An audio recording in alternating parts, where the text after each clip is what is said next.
Okay.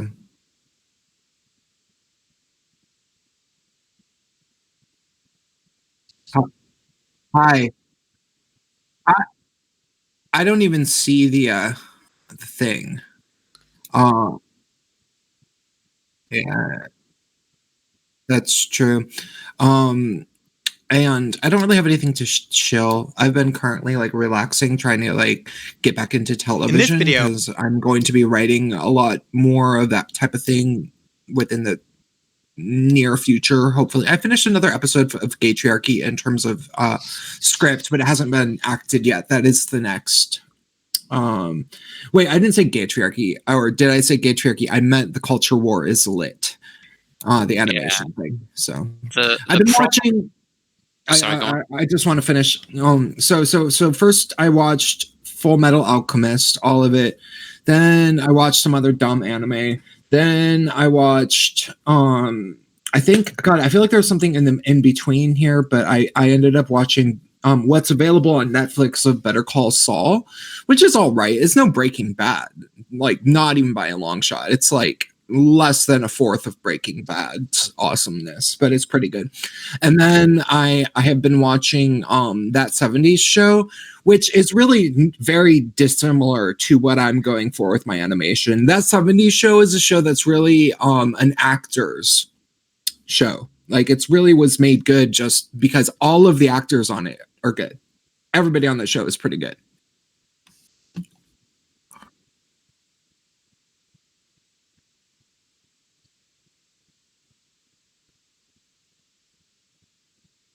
The original is boring to me. Brotherhood is good.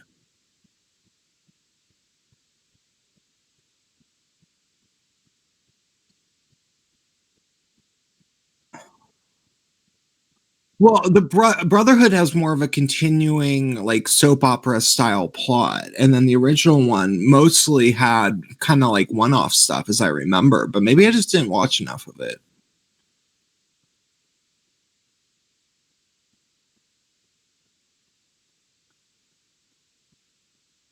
Yeah, because apparently, like Sailor Moon at some point becomes an interesting show that like actually has a plot, but you certainly wouldn't know it, judging by what they used to like show on TV in the United States.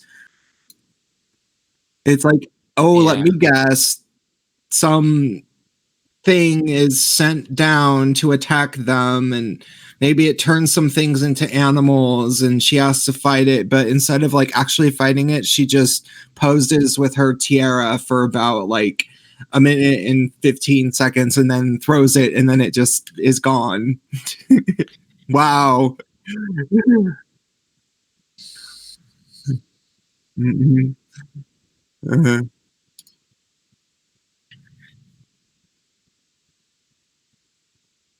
Mhm. Yeah, it was pretty dumb. Oh, I found it cool. Okay. I haven't. Sorry. Yeah, I was just gonna say I haven't seen much anime, but I think something that's interesting about TV writing now, especially now, is people want to believe that the people who write these shows are our, intellectual superiors in, uh, socially and in whatever respect. But it's becoming increasingly difficult to entertain that idea, considering how many recent TV shows with huge budgets and huge amounts of resources behind them have just essentially been flops. Like there are randos on YouTube who could write better Game of Thrones than Oh how it God. actually turned out. Yeah, I Yeah, actually isolated the moment where I realized that Game of Thrones was just not going to go anywhere, and it's like, wait, this is, and you know, like a lot of people were saying it was going to happen ever since season 4 was over. right. I didn't feel that way. I kind of like season 5, but season 6 and 7 were just terrible, and season 6 it was towards the beginning. Cersei's forces decided to go start conquering the nearby places. So they went to the land of the roses, like Lady Tyrell and stuff. And little dude, the little person, whatever his Tyrion, Yeah, Tyrion was all like, he's like, it's a very hard fortress to, or maybe it was somewhere else, but he literally was talking about taking some fortress, and he was like, it's very, very hard, but if we can get through the doorway, if we can find a way through the doorway, we can impregnate the bitch. And it was like, are you fucking, like, there's so many better ways and more Game of Thronesy ways of saying that. Like, you could just say, I bet we can consummate the marriage, or something like that, like something subtle. That's not a good one, but you know what I'm saying. Like,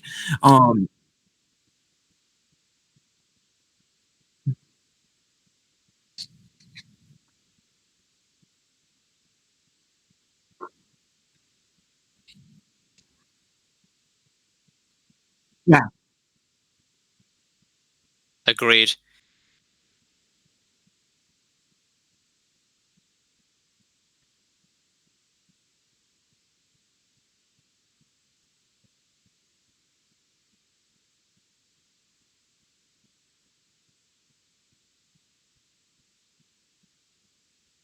Well, everyone did. Everyone did. So.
Those those would never be those would never be filmed and put on YouTube anyway, though, would they?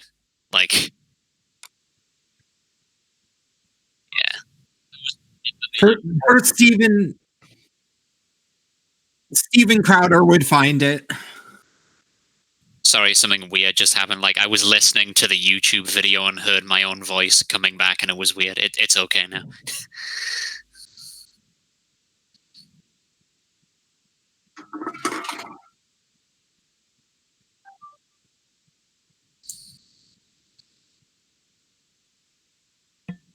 Mm. I'm just I'm just curious before we start. Well, I guess we'll soon find out. But is it a drag queen who just looks like a man in drag, or is it the sort where like they make themselves look like a demon, pretty much? Like, yeah. Oh God.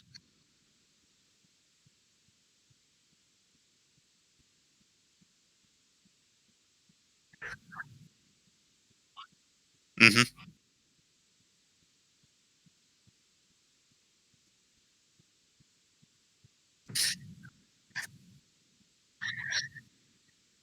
Oh God, I'm so sick of that drag. Ado, put your hands together for Harmonica Sunday. Hello. How is everyone doing? Oh, you guys are quiet. How's everyone doing? Welcome, welcome, welcome, welcome. I'm so happy to be here today. Oh God. Is anybody 3 years You look old like here? a fucking freak. Okay. Who else? Who else is 4? I can't hear the audio. Oh wow. Who's 5? Is Are you just anybody using 6? the YouTube link? How about 7? 8? This book is called Spoon. Oh, I love this book. You love this book? I have that book at home. Awesome. I don't have it. Okay. So this is written by Amy Krauss Rosenthal. This is Spoon. Has everyone here used a spoon before? Okay. That's silly question. And this is Spoon's family. So these are all of Spoon's people, the relatives in Spoon's family. Oh my, that's a big See all the different spoons? One Sunday, Spoon goes to visit his Aunt Silver. He has to be on his very best behavior. She's very fancy and proper. Goodbye, darling. Ta-ta. So this is his aunt. At bedtime, Spoon likes to hear the story about his adventurous great-grandmother who fell in love with a dish and ran off on an island.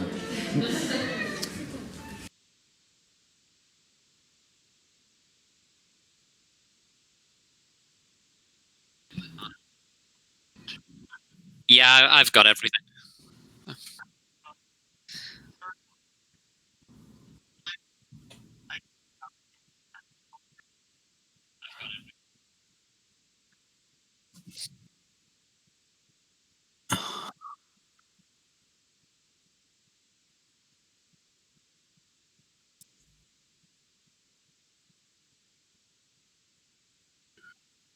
That's normal.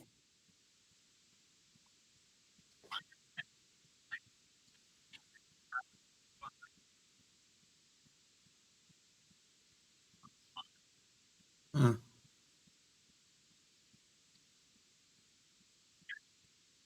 Yeah.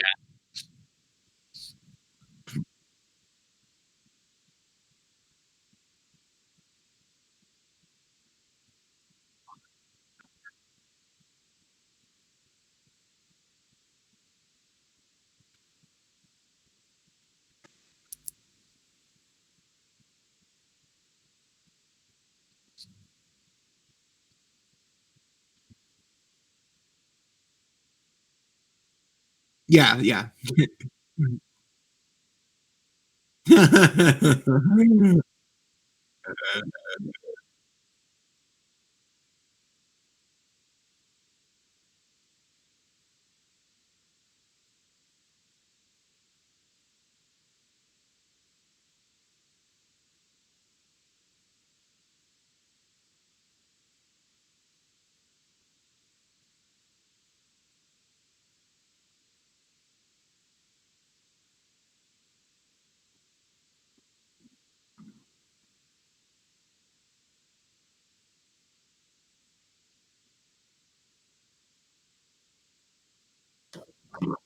Yeah, zebra's a pretty cool costume. It's kind of a cool costume to be a zebra.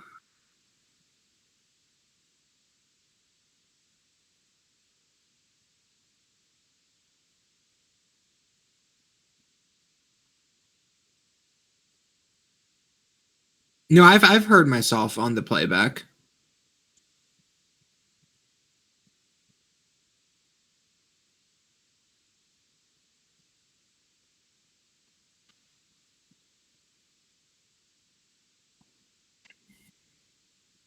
Hmm.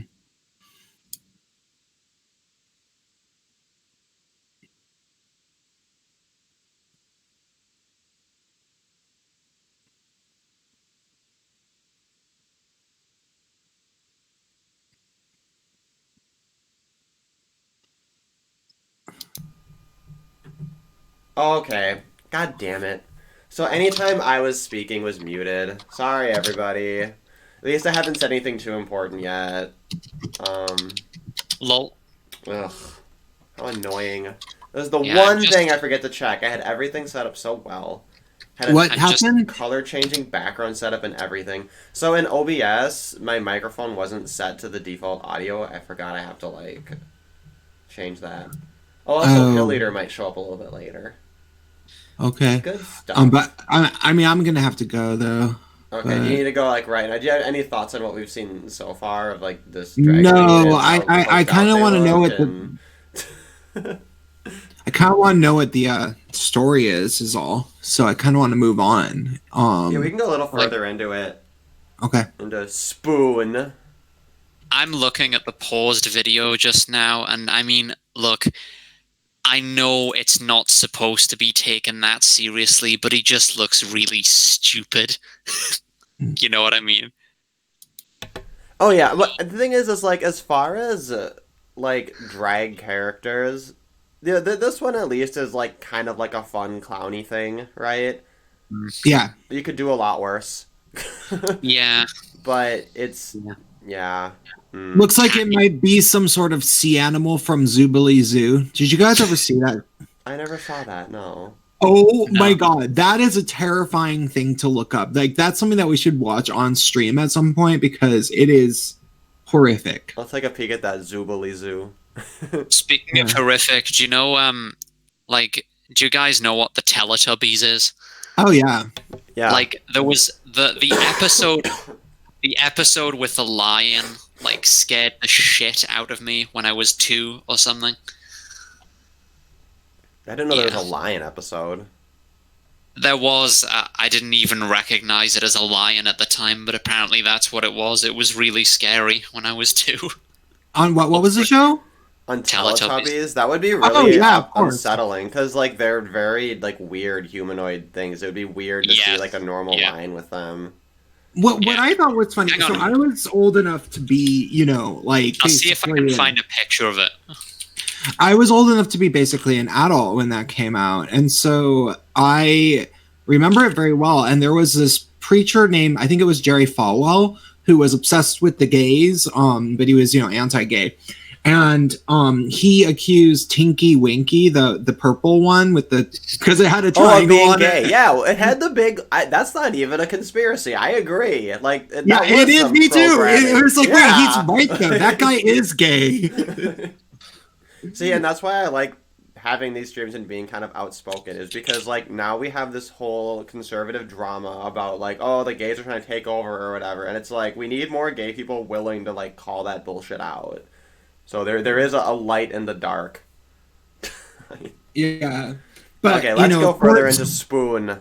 We'll see what we learn. I'll Oh spoil my it. It's a message God. about self-acceptance. That's the spectrum of children's morals we're going to follow on here. Yeah, I was Just- guessing.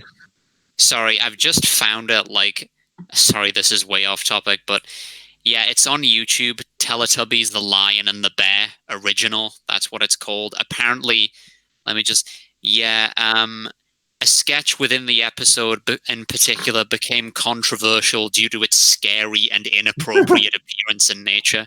Yeah, it had a lion and a bear in it, and apparently they unintentionally looked really weird. And, Okay. well, yeah, I mean, I have very distinct memories of it scaring the shit out of me. I'll note that let's for let's after we move get on through with this this because one. I really want to at least get through this Sorry. story, and then I got to go immediately after.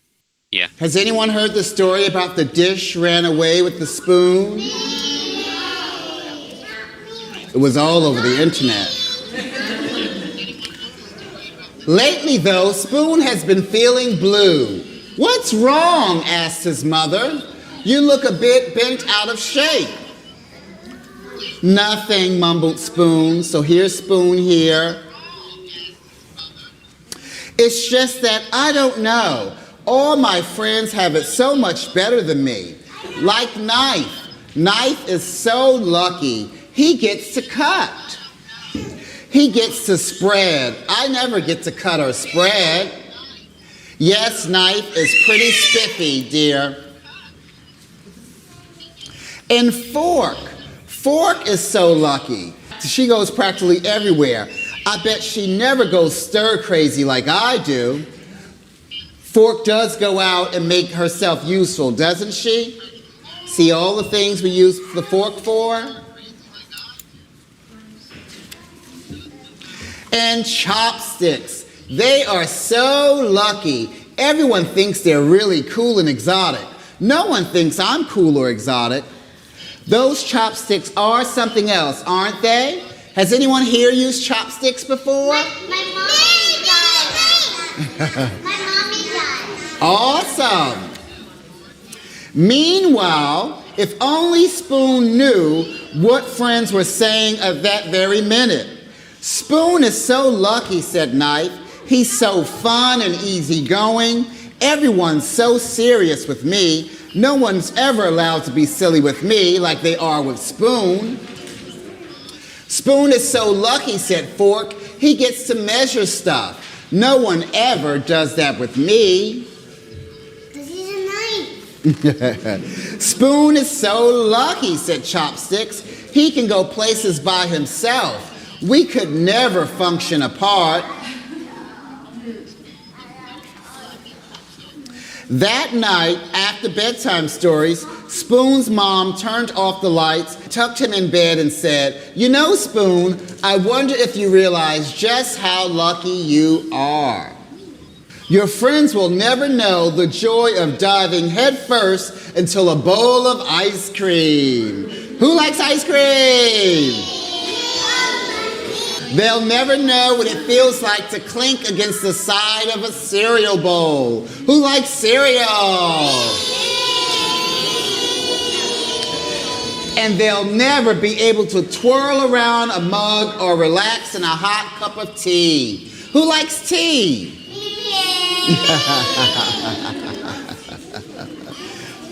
Spoon hadn't thought of it that way. He lay awake in bed for a long time. His mind was racing. He felt so alive. There was only one thing to do. "I can't sleep," said Spoon. "Come snuggle." "Come, Spoon." And so he did. Sweet dreams. The end. Yay! All righty. Does any... So, you know. Okay. Like, so this is the thing is, like, a lot of people think that, like, all of these, like drag story hours are gonna be, like, the hyper politically charged stuff, but Yeah. for this one, like, I'm not sure that this story was, like, written for this in mind. Certainly, I don't doubt that. I mean, I guess I have no way to know what I don't think it was. but, like, it fits into the narrative well enough, Yeah. right? Like, it's... But it's also like not a really offensive book or anything, right? And I think that's kind of one thing people don't realize with these is I think they're trying to find children's books that already like don't offend their agenda to try to kind of fit in there but with this one in particular, there's not really much shoehorning. Yeah. My favorite part is when the little kid like how come no one measures things with me? And he goes, "'Cause he's a knife." That's funny. Wait, how come what? Though the kid shouted out when the knife was like, "How come no one measures stuff with me?" And he goes, "'Cause he's a knife." The thing that I noticed more than anything was that the drag queen was acted like they were they acted like they're good with kids, but they're not good with kids, you can tell. They don't understand kids. They're very disconnected. Yeah, you have to actually try to sort of connect with the kids, but it's like, they go through a few of the motions, but not enough to actually really, make it. It's like they're basically just a human zoo animal that performs for them or something, and that's actually kind of weird. That's the only thing I would really say about it. In terms of like an actual opinion that's critical. But other than that, I mean, when I was a kid, they had these weird ladies. Like there was this lady named the Rainbow Lady. She's not all that dissimilar. And she would show up to elementary schools and read to kids, like read storybooks. And apparently she was a bitch. I never talked to her, but I heard rumors that if you ever saw her around town and tried to be like, "Oh, it's the Rainbow Lady," she was just like, "Oh." But I don't know. That's also kind of like the thing that people would say. But yeah, I mean, whatever. This doesn't like offend me or anything. It's just kind of like, I wonder if there's anybody who's actually good with kids that would do this. I mean, I feel like if you're actually like good with kids, like, you'd just be a normal clown. You wouldn't like be like this weird sexualized clown, Like I think that's like clowns already. Maybe there's a red flag there just in general. it pains me to say that, but you know, if you're being Okay, careful. I have but then to go now. to be a drag queen for kids is like, eh. I gotta go because I just heard my alarm go off, so I gotta go. Bye. All right, thanks for stopping Bye. by. Keep it easy. Yep. Yep. Hi, I was Toto. going to comment. And now we have Hi. our friend. Are we calling you Toto or Honks? Honks. Okay. Or Toto. Doesn't We matter always to have me. to check in with our pronouns, you know, Yeah. when we show up Oh, here. so good. Anyways, yeah, I was going to comment on the fact that it also might reinforce the narrative that gay men are pedophiles. So I don't want like sexualized like things going around children, honestly. Like you've pointed out, I think numerous times now that it's kind of inappropriate because it's sexualized. Yeah, and that's kind of an inherent part of drag. I appreciate that this outfit isn't necessarily super. Like, I don't think. Like, you look at this outfit, and I don't think anyone's really reading it as necessarily, like, sexual, but there's certainly, like, gendered aspects of it. And I get that's kind of the point of Drag Queen Story Hour, is they're essentially, like, a child-friendly gender fuck. Which, again, even the fact that I say that, like, that shouldn't be a thing a person says, you know? like, child-friendly gender fuck. and one thing Terrence pointed out, which I think is worth echoing, is the kids seem into it. Like, yeah, I agree. Like, I think the kids seem like they're enjoying the production of it, you know? Like, and that's one of the things that's kind of a shame about Drag Queen Story Hour is kids, they're sort of like this captive audience, and, like, it's not hard to entertain them. There's like a million things that you can do that'll hold their attention and get them thinking about stuff and being productive and engaging. So like to choose drag queens, like the real question is like who is this really for, you know? And it seems to me that the kids are there more for this drag queen than vice versa, you know? Yeah. Like, it really seems like this entire production is for this, like, kind of deranged, coked-out individual. They seem like they're on coke to me. I'm just calling it as I see it. And, like, now that I've said it, you can't unsee it. But, like, it just seems like this whole thing is set up for them, right? But I think Prince is right. They're not really that good with kids. Like, there's this way of talking to kids that's very inauthentic that I think little kids don't pick up on it necessarily, especially not in a setting like this, but kids do eventually start to pick up on, like, oh, this person isn't really engaged or interesting. That kind of way of talking, like, wow, look at that, blah, blah, blah. And it's, like, kind of, like, condescending, but, like, people, if they don't talk to kids normally, then they don't see that difference. I mean, I never interact with kids, but if I did, I probably wouldn't change how I speak much. I mean, I guess I'd have to edit some of my vocabulary, not because mine's incredibly large or anything, just, you know, to the level of a kid, appropriate for a kid.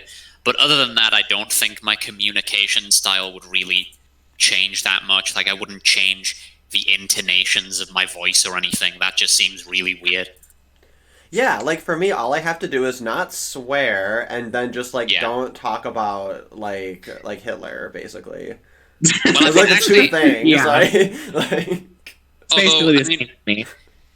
I take the point about, you know, since you're a teacher and being a teacher, you probably shouldn't swear, get into trouble with parents, etc. But like, if I was just interacting with random kids, especially who live in my area, you know, it's like a working class town.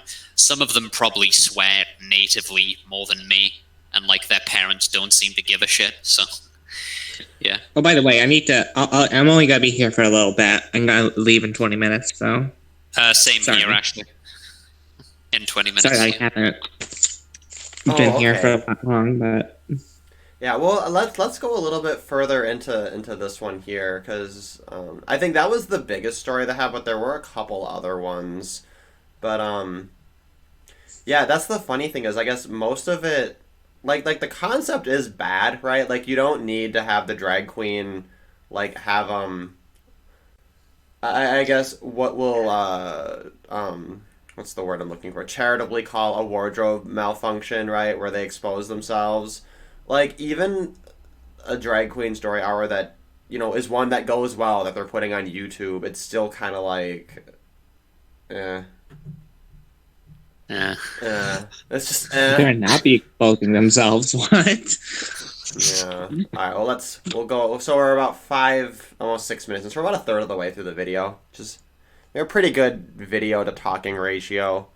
I'm not sure. So the channel that's on is what? New York Public Library. It's the New York Public Library. They got totally ratioed. 61 likes to 400 dislikes. Comment section is closed, of course. Yeah. So I'm guessing they're not going to be putting more of these videos up. God, I hope not. Alright, we'll continue this. Anyone know the wheels on the bus? Awesome. Okay. So I'm going to start off, and you all will help me with some of the verses, okay? And here we go. The wheels on the bus go round and round, round and round. The wheels on the bus go all through the town. Okay, so what else is on the bus? The wipers, very good. The wipers on the bus go swish, swish, swish, swish, swish, swish, swish, swish, swish. The wipers on the bus go swish, swish, swish, all through the town. What How else could you is on not the feel bus? embarrassed doing The this? horn, very good. The horn on the bus goes beep, beep, beep, beep, beep, beep. Beep, beep, Am I the only one not hearing The horn Derek? on the bus goes beep, beep, beep. No, I can't all either. through the Oh, okay. town. I'm just wondering. Anything else on the bus? Babies, very good. The babies on the bus go wah, wah, wah, wah, wah, wah. What? Wah, wah, wah. The babies on the bus go wah, wah, wah. All through the town. Fuck is the point Anything of else this? on the There's bus? no point. Yes. It looks like Oh a fucking. shit! Oh shit! The Pilita's here. doors. Okay. Oh, hi, Pilita. The doors on the bus guys. go open and shut. Hey. Open Can you hear me? and shut. Open and shut. are you guys doing? The Hey, yeah. doors on the bus go It looks like a open demonic and chicken. shut. All through Or something. I don't know what the fuck that town. is. What? The My ABI. mommies on the bus. No, What are the no, mommies no. on the bus doing? Looking at- The mommies We're on the reviewing bus. this grotesque video of like a drag queen story hour. It's not as bad as some of the others. It's The mommies on the bus sort go of, well, less strange, but all yeah, through the I'll let Toto town. explain. Are there any daddies on the bus? Why should I explain? There are. because And I what can't are be the daddies bothered, doing? and you're here, so nah, I'm just kidding. What are the daddies doing on the bus? Does anyone know? Well, basically, the concept, or rather, the So I was told. the thing is that basically there's I this was drag queen told story hour, that the and daddies on the bus get off easy problem in this is song that usually because these the drag daddies queens are on the sort of bus say, sexualized, "I love and it's you." kind of inappropriate So to here sort we of go. kids. The daddies on the bus They're say, trying to just like "I pass it love off you. as, like, innocent, I like- love you." The daddies on the bus say, Innocent little, like, play hour, love I guess. you all through And the if you're watching the town. video, you can Round of tell that it applause. looks a little off. Like the drag queen definitely looks a little bit inappropriate, I suppose. Though this one isn't really that bad. I've definitely seen worse, but Terrence I know, in the this chat guy says, would you scare guys the are just shit out of me." jealous because this dude is killing. the kid, I know I would be scared if I were a kid, probably. But I came across like a 5-year-old drag queen race or something, or I think it was it was from like Asia. I'm trying to remember. It was like 5-year-old. Hold on a second. Man, I thought Asia was at least like that it hadn't gotten that bad in Asia yet. in Japan, cross dresses are pretty common. Because it's all the white people places are kind of like ground zero for this sort of thing getting bad. Well, Maybe. well, yeah, certainly in Western Europe and North America, but like I've heard about in Singapore, the whole the white privilege narrative is starting to move there as well. It makes sense that it would be Singapore as opposed to normal China. Chinese privilege is a thing that people talk about there. So yeah, it's it's happening. See, It's, but a Chinese person would just be like, yeah. Yes. From metro.co.uk, it says girls as young as 5 walk in controversial Victoria's Secret style show, and Oh my it's god. really- yeah, Oh, and I think I saw the picture. Yeah. They gave them little wings and everything, and it was just like little Chinese. at no point did someone take a step back and was like, "Hey guys," like. I guess that God. in China, so I We guess might they be know going what they're to- doing. Yeah. But yeah, one thing I wanted to note, I noted it in the chat, just that with this drag queen story hour production, there's no like theme really. Like, why Wheels on the Bus? You know what I mean? Yeah. I don't know. It's a lame excuse to show them drag queens, I guess. I don't know. I do want to like clip that part where they go, "Are there any daddies on the bus?" I like want that on a soundboard. God damn it. Did they Wait, actually say that? I'd stop Yes, listening. you guys by weren't that listening point. to the song. You guys were not paying attention. No, and there was a part where they're like, "I thought the daddies in the story got off easy because they get to say I love you." It's just like, oh, go fuck yourself. No. Don't fucking say daddy like that towards kids. Jesus Christ. And I don't. This version is different from the version of Wheels on the Bus I remember, but I don't know. Whatever. What was really rude, Ashley? You don't have to DM. You don't have to All right, DM me. but yeah, so Pill Eater, since you've shown up now, so the way that I'm doing this is I mute myself and then I'm starting the video, and what people can do is just follow the video on like the actual YouTube channel. okay. So, which it would have been better if I had just worn headphones, and I think I could have done it. I don't know. Or, Everybody who streams is basically part boomer, so it's all just okay. So I'm gonna go ahead and start the next one. So we're about 8.5 minutes into it, so we're almost at the halfway point. I think that now they're gonna go into the second story.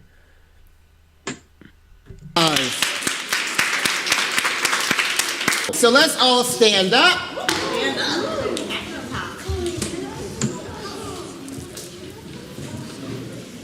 So let's start marching. Well, thank you. Thank you. Well, thank you. Is this the time for compliments? I'll take them. Thank you. So we're marching, right? All right. So what's your name right here? What's your name? Isabel. Where are we going? We're marching. Where are we marching to? To the desert. Okay, we're marching to the desert. Does anyone know what we can find in the desert? A lizard. Ooh. A camel. Very good. Awesome. Yes. A dinosaur. Okay, so what's your name? Ruby. So we left the desert, and now, where are we going now? China. Okay, woo, we gotta really march now. All right, so we're marching with our passports. And what are we gonna see in China? We could see a panda. Pandas? Yes. Okay. Cupcake. Cupcakes, okay. So we're in China, and we just passed the Great Wall of China. So what's your name? Lindley? And where are we going next? Where? The jungle. Ooh, let's march to the jungle. So what can we see in the jungle? A tree? A lion? A cheetah. Okay. Awesome. Okay. So now we're leaving the jungle. We're going to my favorite place for the last stop. Let's all go to Walmart. Yay. So, what can we find at Walmart? Everything, right. Derek, Give yourselves a round of Would you applause. consider maybe putting this on like Okay, 2 times so now we're speed going or to sit something? down again and prepare ourselves for another story. If you can I hear don't think me, it's that bad. It's touch mostly your just like nose. kids giving kid responses. Nothing I know, too bad. but If you can it's hear just me, like nothing. touch He's your not really head. saying anything. Yeah, worthy of it's being sort of commented on. boring, If you can but hear like, me, you know, touch your lips. it's, you know, they're kids. They're not really gonna give any interesting responses. Yeah, I mean that's a good point. I did think of that a little bit. I forgot that they put all that in the middle. So now they're getting to the next story here, and the next couple of stories are a little bit like simpler. Well, the thing is or that repetitive. I was kind of waiting for some kind of punchline. Like, is he gonna say something vaguely ideological? But yeah, I don't know. I don't think so. I don't that. I was surprised that they were pro Walmart. You'd think that the drag queen would be very woke and would not want to be promoting things like Walmart, you know? Yeah. That impressed me. I'm a fan of Walmart. It seems very acceptable. As long as you're a living creature that has a personality, you're accepted by anything, including the corporations. So that's how I look at it. It's not a gender thing. It's more of I'm a living creature of some sort. That's a cartoon character. Respect my existence.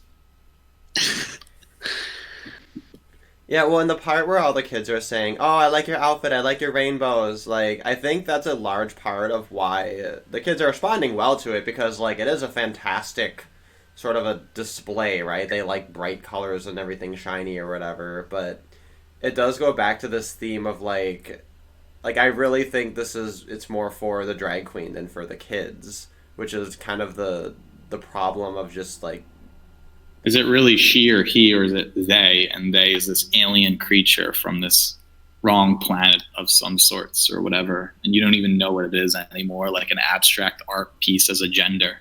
And we're supposed to respect that, or...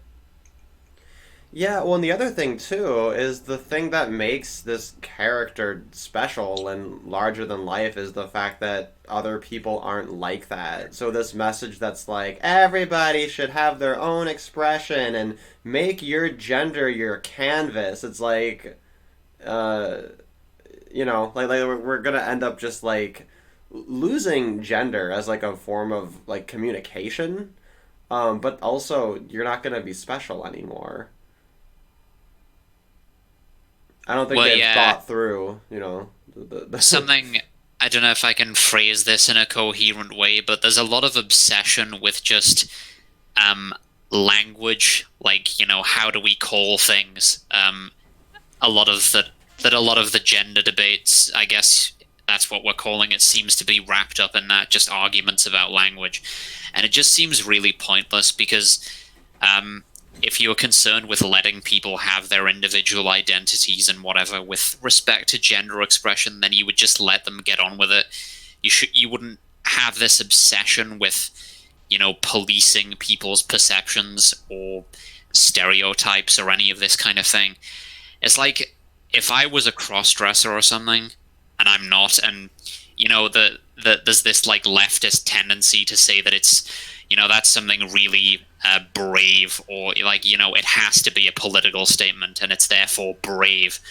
But if I were of that persuasion, I would probably, you know, I would find that kind of irritating because, you know, a lot of people who are like that, I guess it isn't a political statement. It's just authentically how they feel that they are, and it just is what it is, basically. So I don't know if that made any sense.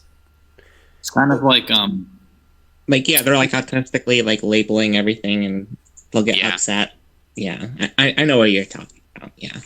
Well, it's more like, I think it's like, okay, so if we're talking about gender or whatever it is, or if you use the they thing, it's kind of strange where it's hard to respect or be sexually attracted to, like, an abstract alien of some sort that's neither woman or man, and to assume that society is a bunch of individuals that are cartoon characters they want to be from other kin to whatever's popular, then it's not like the masses have a consensual kind of agreement that is the standard of beauty. it'll always be like this kind of biological urge for men to pursue women because they are sexually attractive or beautiful. And then when it compares to, say, that we see this drag queen with like rainbow colored things and we're supposed to see that's the same equivalency to, you know, a woman, then it's kind of strange because we have to play this game of like cuckoldry where of telling ourselves that's not real. That's absolutely that's beautiful. I just have to close my eyes, and if I was to have sex with this thing, it's just as good as having a beautiful woman. And I think that's kind of the silly part here, is that we're kind of now denying what we think is beauty or what is sexually attractive. And so I think that's what real offense actually comes from. Yeah, I completely agree.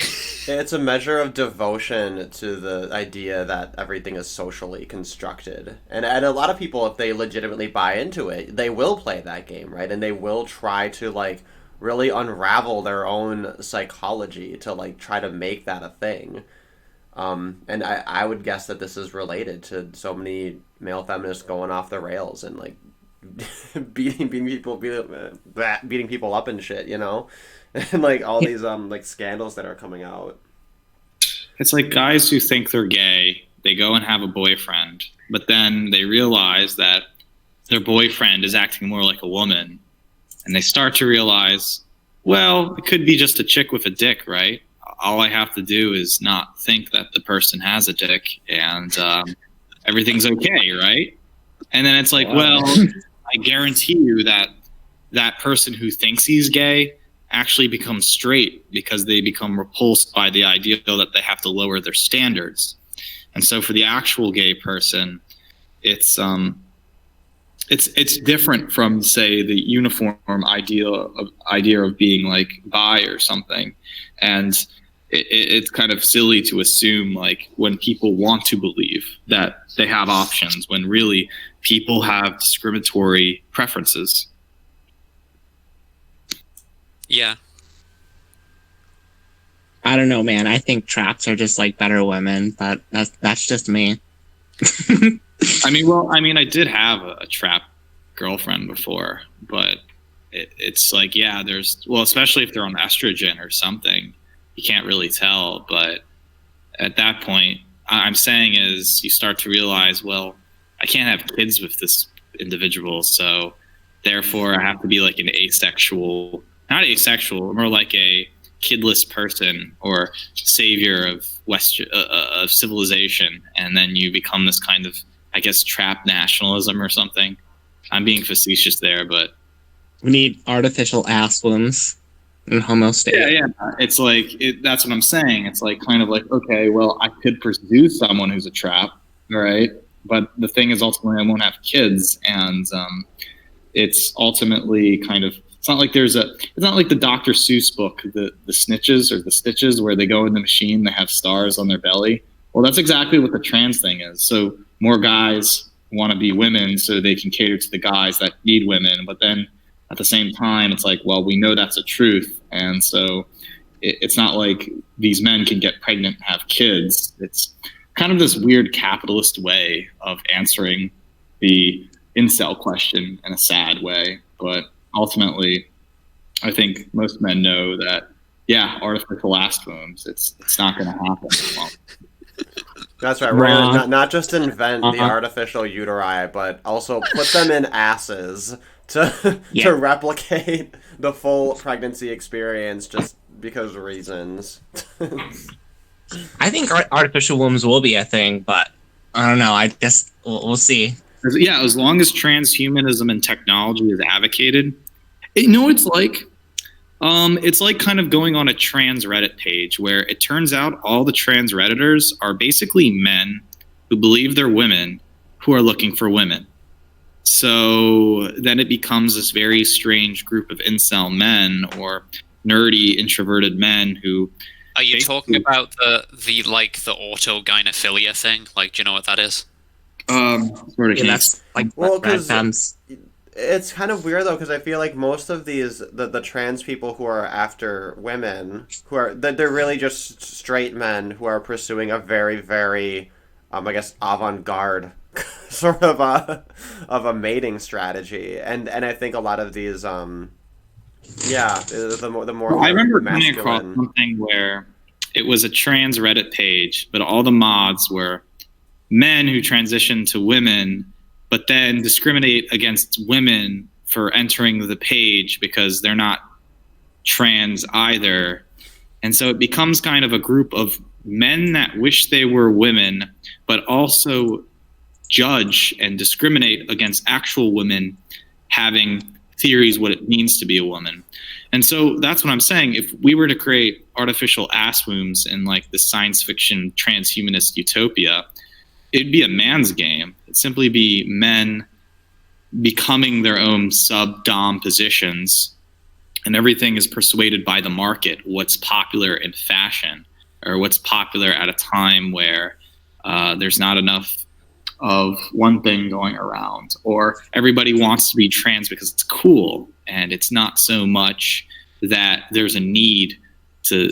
It's as if this thing, the artificial, is only going to apply to men. It's going to be a man issue, not so much a woman issue. And kind of the grotesque consequence of that is you have to remember that the point of these uteri is to produce children, right? So you're gonna have this like generation of children produced, and rather than identifying like mother and father, it's like, oh yeah, my top dad was like this, and my bottom dad had this uteri put in his fucking back to be a hunchback, and this, they're gonna like be identifying their mother and father. If you want to take it to another fetishes, like it's going to be this transhumanist homo nationalism, where it has been nothing more than a group of men trying to uphold civilization for their own interest, avoiding and isolating women from it. That's really what it boils down to. I mean, the isolating women from it, I guess that's okay, but just the degree to which sort of like trends and fetishizations or whatever would kind of creep their way into that as part of the culture. And I think you'd have kind of a replication of how like women might have all these different ulterior motives for having children. Then when they actually have the responsibilities, they decide they don't want to do it. And I wonder, like a lot of these kind of like male to females who, you know, when they exclude women, they're kind of replicating a lot of female behavior in some ways, right? Well, they dream. Gatekeeping. Well, it's like a man who wishes they model the thing they wish, they model the thing they hate, or they model the thing they wanted to hear from the woman, and it becomes very Freudian. It's like Dennis Riley. It's like that trans person who basically Riley Dennis. Yeah, Riley Dennis, that acts like every single annoying blonde woman who's a feminist, but really she's just a white woman from Denver who's using feminism to. But then you have a guy who's role playing that character, and it seems very, very disturbing and awkward, where it becomes this kind of so you become the thing you hate, you become the thing you want to be, but it's really dysfunctional, and actually you become the thing that hates you in a weird way. Yeah, it's just this whole thing just is a jump board to a lot of strange questions. Here's another strange question. I actually saw a study somewhat recently. It's something I've been wondering about for a long time, actually, or a question similar to this anyway. They were looking at intersexual competition among people who transitioned from one sex to the other, male to female, female to male. And they were looking at did the male to female transsexuals engage in status competition with other women on a female basis, like basically in terms of looks, and did the female to males compete with each other on like a status or economic basis, which is more typical of male competition, I guess. And the conclusion of the study was that they did, like they conformed to the norms of sexual competition of the sex that they were transitioning into. It's not entirely clear if this is just an artifact of self-reporting, because they could just say that, of course, and it was self-report. But even if it is, that's interesting, because it implies that, you know, hypergamy, for instance, and that kind of stuff, and the fact that men's basis for competition is basically economic status. This isn't like it's not explicit knowledge in polite society. So I guess this would suggest that it is kind of an implicit knowledge. People who are more acutely aware of gender, like people who transition, are maybe more aware of it, at least at a subconscious level. So then they're imitating those social norms. Or it could all be bullshit, like they could be lying, I suppose. Yeah. I guess you could speculate either way, but it's hard to say. Oh, it looks like Honks had to go. Yeah. Oh. Okay. I'm just Google searching Riley Dennis things, and it's kind of sad because it looks like every fictional Tinder girl you would find that wants to date a Chad, and it's strange when the incel or the nerd transforms their body to become the thing they never are, or it's impossible to be, as if we desire this thing again we hate, or something very bizarre, and this empowers us. Does Riley Dennis identify as trans? I think so.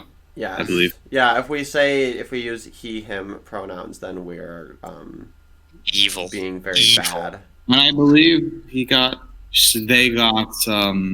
engaged by another woman who totally doesn't think it's a man as a woman. So, just saying. Oh, I didn't know that. And so that's why I'm saying how the dating game is so crazy. So, if I transition to something of a woman, therefore, will I get with a modern day woman? It's very crazy. Yeah, I'm looking at Riley Dennis's Instagram now. The girlfriend is actually quite pretty, from what I can gather. Interesting. Well, Like, I wouldn't not doubt what I anybody expected. dating really any transsexual that they'd be boring. Yeah. Got stories one way or the other, I mean, not to go on Dennis Riley or Riley Dennis, it's like a hug box where, and this is what I'm saying, if this is happening to women, if the only way to confuse women is to act and pretend to be a woman, then for men could be trans and pretend they're women and create this kind of trap futurism nationalism or something. It's all possible in this weird, selfish technological society.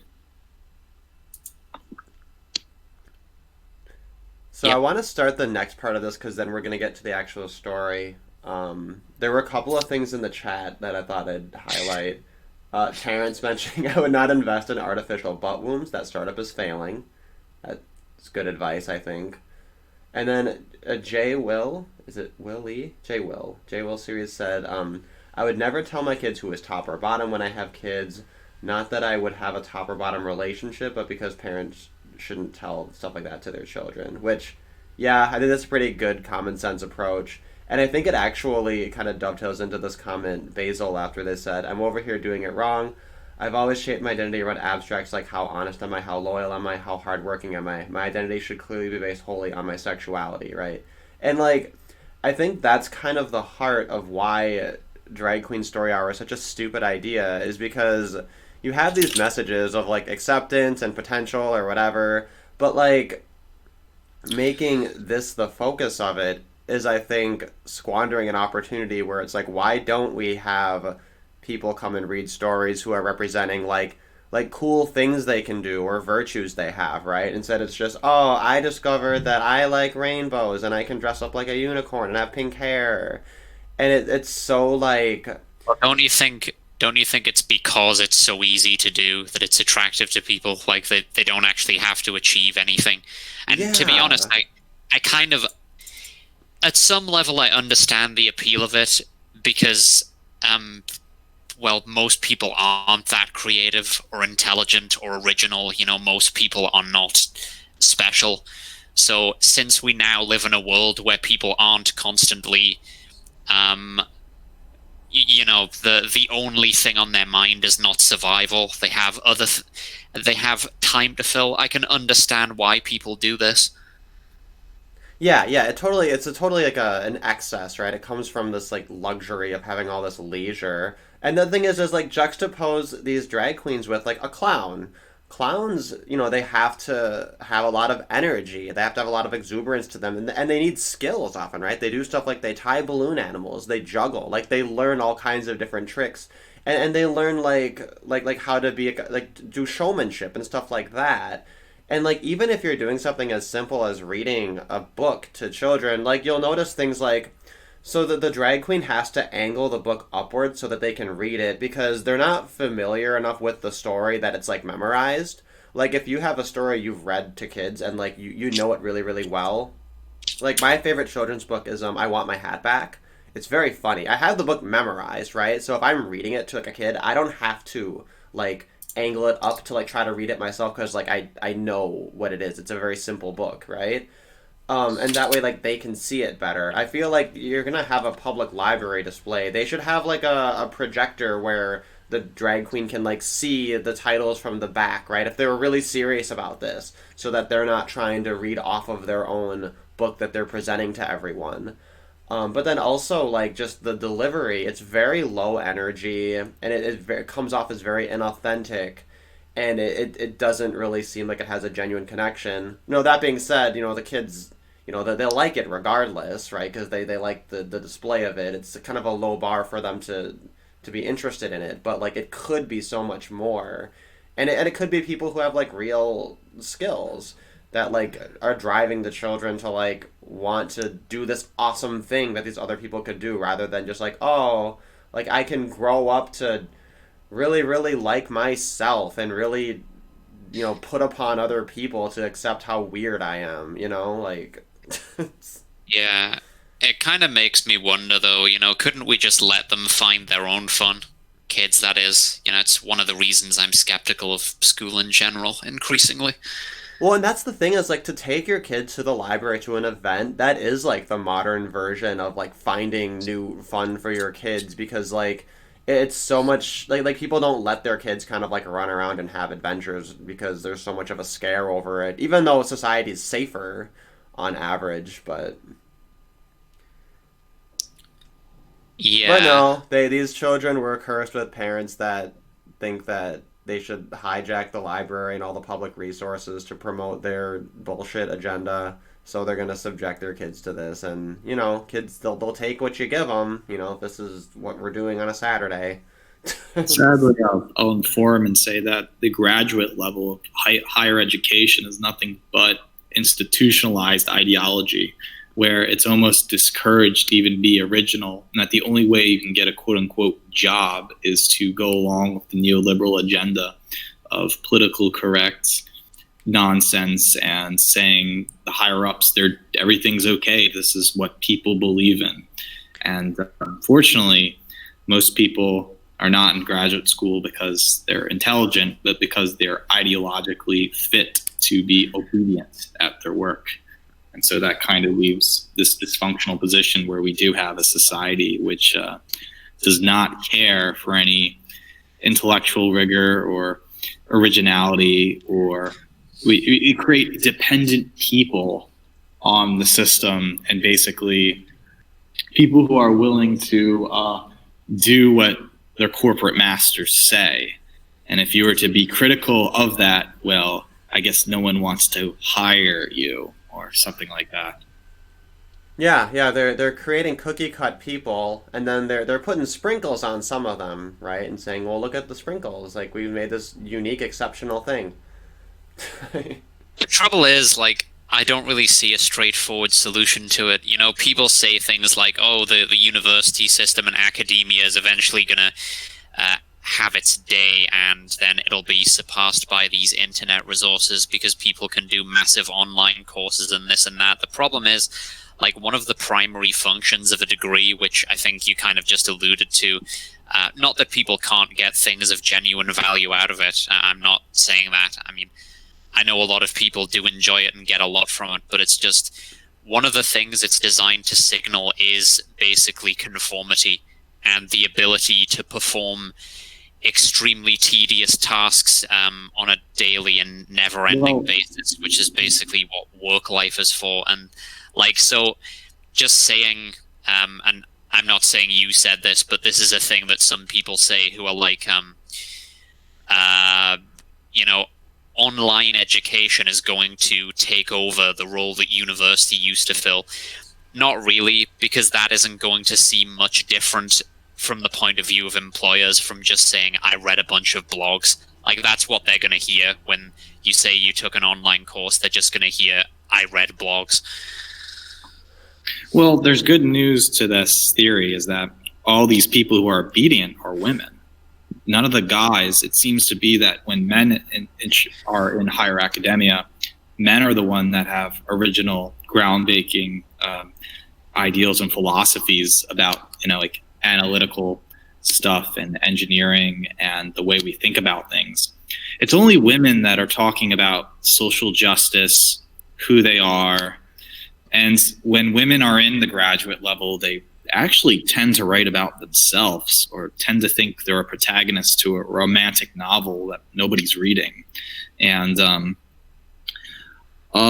in a graduate program right now, and there's pretty much only one other guy from Israel, and he basically has been on TED Talks, and all he talks about is transhumanism, AI, accelerationism, the way we think about things, and going above that. And unfortunately, there's seems to be 5 other people of color women that only can talk about their home country, and a white girl who's too busy having parties in Williamsburgs and looking for men so she can get her nice little job and working for Amazon in San Francisco, backed up by her white family in Denver. But it shows you that all this money is being backed up from already established people, and it's not for the middle and lower classes. In fact, they shun when angry, quote-unquote, alt-right men have these beliefs that are outrageous and making these weird connections. And the normative women or most institutions don't want to hear it. So I believe higher academia is becoming feminized. It's scaring men away. And this is really bad because this is capitalism's answer, where they don't have jobs for women anymore. The job for the woman is like a daycare teacher. She just wants to sit, do nothing, while the men are the construction workers or the people who care things. While women, it's so easy to take over academia is because you sit and you teach a class and you be a surrogate mom for not your children. Yeah, and that's what I'm saying right now. It's what do just you think about? I've seen a similar take recently about women in higher education and in graduate programs, to the effect that because it selects for a certain type of personality, which is more common in women, basically obedient and conforming, and like agreeableness, right? Like stuff like that. Yeah, and the hell of it is that because of this, because they have these traits that are normally called, quote, nice, they're regarded as better people to work with just for getting through the daily, I guess, business, managerial crap. They're considered more pleasant to work with, but the trouble is that also shuns basically male creativity. Well, here's the problem. When women are together, they gossip, and they gossip to one another, and they gossip against men, and most women protect each other from men because they know men pursue them all the time. And so this sounds kind of like a MGTOW thing I'm saying, but I'm not really being MGTOW. I'm just talking about gender differences. So there's a problem with women running academia, especially the women's schools, is that when women rule all positions of the professor, the faculty, the students, they're the ones that are going to make up gossiping story, cry because they can't read some work. So they're going to have to dumb down everything to like, what is that show that was really popular last year? The Handmaid's Tale. Yeah, they just make up media that caters to this basically fake white girl feminism. In other words, feeding you this ideology that it's social justice and cutting edge, but in all actuality, it's just teaching you to be a scared white person who is altruistic. Meanwhile, while other non-white women are angry at these white women for being ignorant, and it shows you that academia has always been a man's game, but it's recently that men have left academia because of this bombardment of women, and men are relearning through the internet, through their own self-discipline. And it's very, very sad that there's no male teachers of philosophy or male people working in path that's philosophy, the arts, theology, and humanities. And men are more accessible to STEM, science, technology, engineering, math, because it's more analytical, it makes sense. You curate things. Women only care about their feelings and about things that revolve around their daily drama life. And that's scaring away men from a crucial. And so that's what I see. I just see all of academia becoming women only, no guys. Yeah, well, that's the overarching, like the overwhelming momentum of things, right? Is that traditionally you have a lot of these very extreme genius-like people who, aren't really socially adept. They don't want to deal with other people. They just want to focus on their crazy thing, right? And that's kind of the way that we have these amazing breakthroughs. And when you have this kind of HR culture of feminizing academia, and in actually, weaponizing it through things like HR, this administrative kind of bullshit, yeah, you just dumb down the entire thing. And I think that's what's happening kind of across the board. The good news, though, is that, as academia loses its prestige, and I think that it is losing its prestige very, very quickly to the point where, people are pursuing things like degrees online or trade degrees, or even just finding places that are like male friendly or anti-SJW friendly within just getting 4-year degrees. I think that's going to become more of a thing. If people are going to be going online and saying, hey, how social justice-y is this college, I can just avoid it. If you're just trying to get in there to get, your piece of paper for a credential, right? And you want to kind of keep your head down and not have to deal with all this bullshit, then I think that there will be ways of that'll be a new way of rating schools even. So there's enough outlets, I think, to kind of counteract this.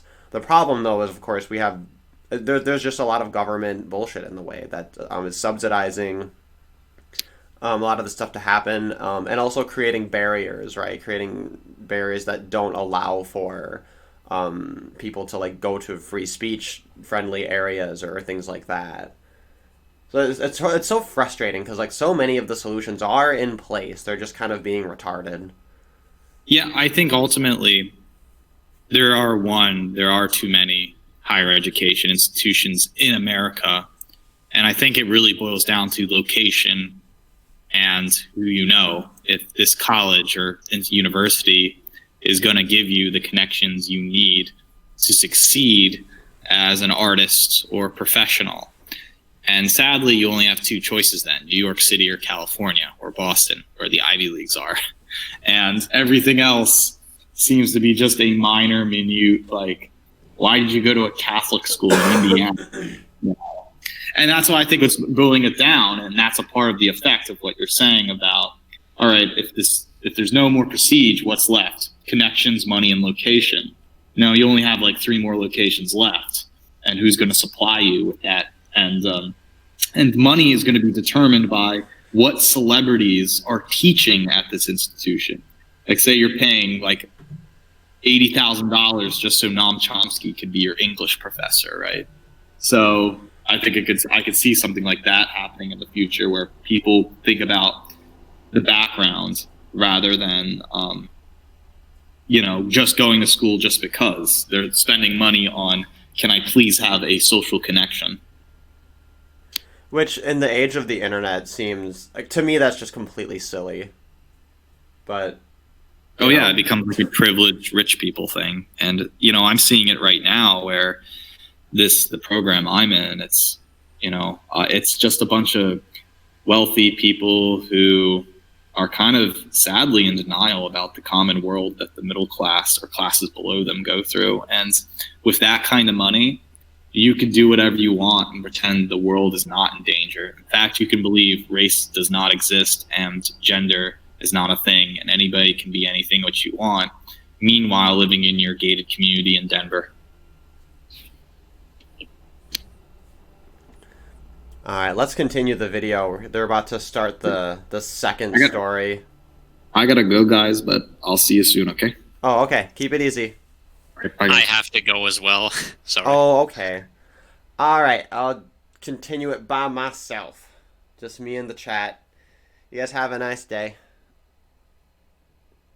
Anybody listening though, I just dropped the Hangouts link in my Discord, so if anybody wants to hop in, you're welcome to hop on also. That's how I do my streams until I have some sort of a reason not to. But I'm very privileged to be small enough that I can just do that without there being any kind of issue. Alright, so let's continue this. And if you can hear me, snap your fingers. I know, it comes with practice. We'll get it. Alrighty, here we go. My favorite book.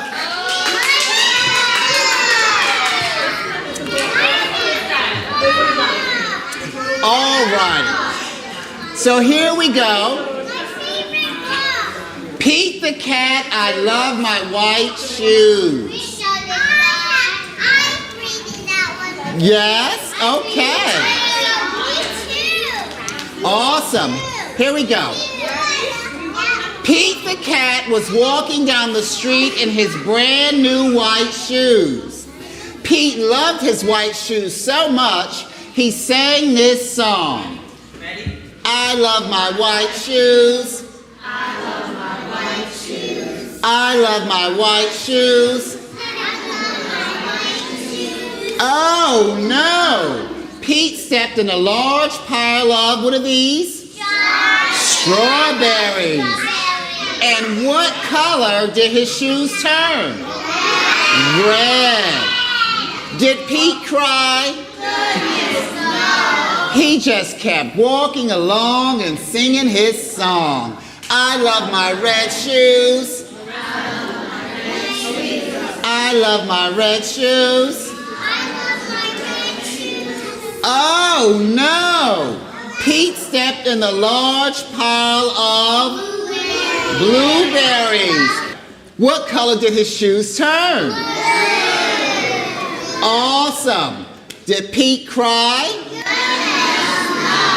He just kept walking along and singing his song. I love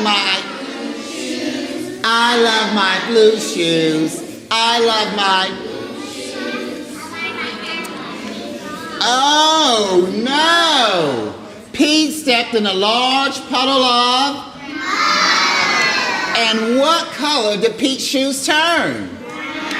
Brown. Did Pete cry? He just kept walking along and singing his song. I love my brown shoes. I love my brown shoes. I love my brown shoes. And I think Pete stopped at Starbucks. Oh no! Pete stepped in a large bucket of water. And all the brown, and all the blue, and all the red were washed away. What color was his shoes now? White. But they were wet. Did Pete cry? He just kept walking along and singing his song. I love my wet shoes. I love my wet shoes. I love my wet shoes. The moral of Pete's story is no matter what you step in, keep walking along and singing your song. Alright, so this story, like the first one, it not particularly offensive, right? It's not one of the titles you'll see listed on articles about how, drag queens are, indoctrinating the youth or whatever. It does go back to, with these children's stories, there's basically like two general morals, right? Either it's about self-acceptance or it's about you can do anything. So we have two books that were more on the self-acceptance end of that spectrum. One thing, did you guys notice the tune that the drag queen was singing to this? It's totally that I know what boys like. That was the song. That was the melody they chose. I don't know. Did anybody else hear that? I don't. Maybe I'm just making that up, but I'm pretty sure that's the melody that they chose. They could have chosen any melody, but that's what they sang it to. And yeah, and I did just drop the Hangouts link in the chat. So anybody, I guess, who's not on Discord, first of all, I don't know what you're doing. Discord is great. But if not, there's the Hangouts link. So if you want to hop in, you can. But there's only just a few minutes left of this, so we'll just go through to the end of it. This last part of it was actually the part that I found a little bit unsettling because it was just so church-like, and I think you'll see what I mean in a moment here. What window am I in? Here we go. The end.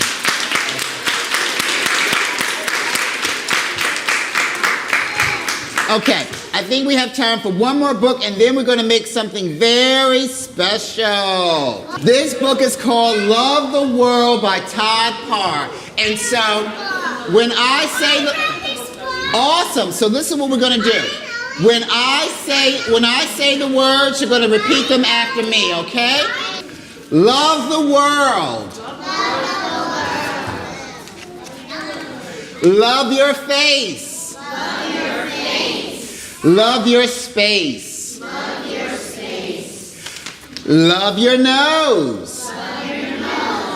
Love your toes. Love your eyes. Love your size. Love your walk. Love your talk. Love giving a hand. Love taking a stand. Love yourself, love the world. Love the bees. Love the trees. Love your ears. Love your tears. Love your hair. And love your flair. Love being kind. Love using your mind. Love making art. Love sharing your heart. Love yourself. Love the world. Love your giggle. Love your wiggle. Love your grin. Love your skin. Love the land. And love the sea. Love the earth. Love you and me. Love yourself. Love the world. You will meet many people and go to many places. You can always find something to love about yourself, the world, and everyone in it. Love yourself and love the world. The end. Love, Todd. So, I want you to turn to the person next to you and say, I'm so glad you came today. And turn to the next person and say, wow, you are beautiful. Wow, you are beautiful. Awesome. So now we're going to make these wonderful fans because it's summertime and we all want to look fancy in our Uber pool.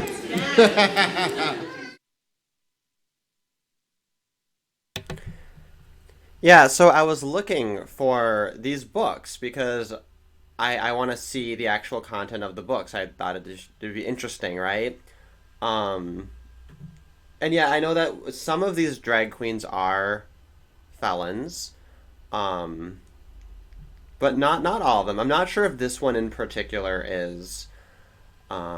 But this video, it's like the only one I found where it's like a good, long, unedited like chunk of what these actual story times look like. And that's why I think it's an interesting video to go through. I'm going to go ahead and dislike that just to help that ratio there. 61 to 400. So yeah, it looks like not a lot of people have found this actual video. But when you read the headlines, of course, it's all of the most, egregious things that, of course, make the headlines.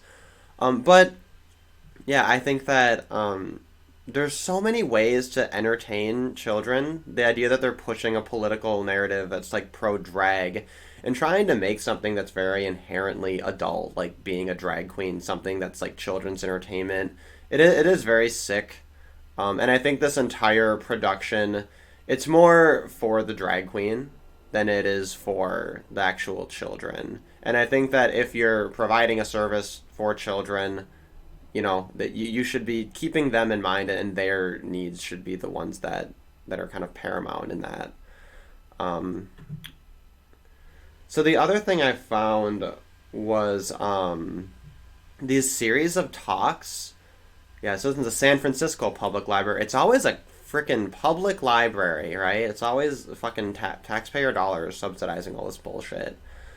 This one was like a talk that was given, so I don't think this one was actually for an audience of children, but it was like this series of speeches and highlights about these empowered drag queens. I don't know if I'm actually going to watch through this. This one has even less interest. Let's see, and is this Darcy hopping in here? Oh no, oh this is This is Darcy. This is Fleegan. All right. Wow. Okay. Now Darcy everyone's just showing hopped in. up. Yeah. Well, I was just right when I finished the video. Shitty timing. No, that's fine. So here's the after party, I suppose. So I don't know how much of the video you caught. No, I saw some of the material you were going to use. I kind of missed the whole thing. Yeah, basically I just thought it was interesting because, it's not as crazy as people think it is, right? I can see how a parent could look at this as like a positive thing, particularly if they're a progressive parent. And, if you see an event like this, it's like, nothing terribly weird went down, and I think that it's a little bit of a white pill just because I think that a lot of people have an image of what these drag queen story hours are that's, based on the worst of it. Can anyone hear me? Yep, I can hear you. Oh, cool.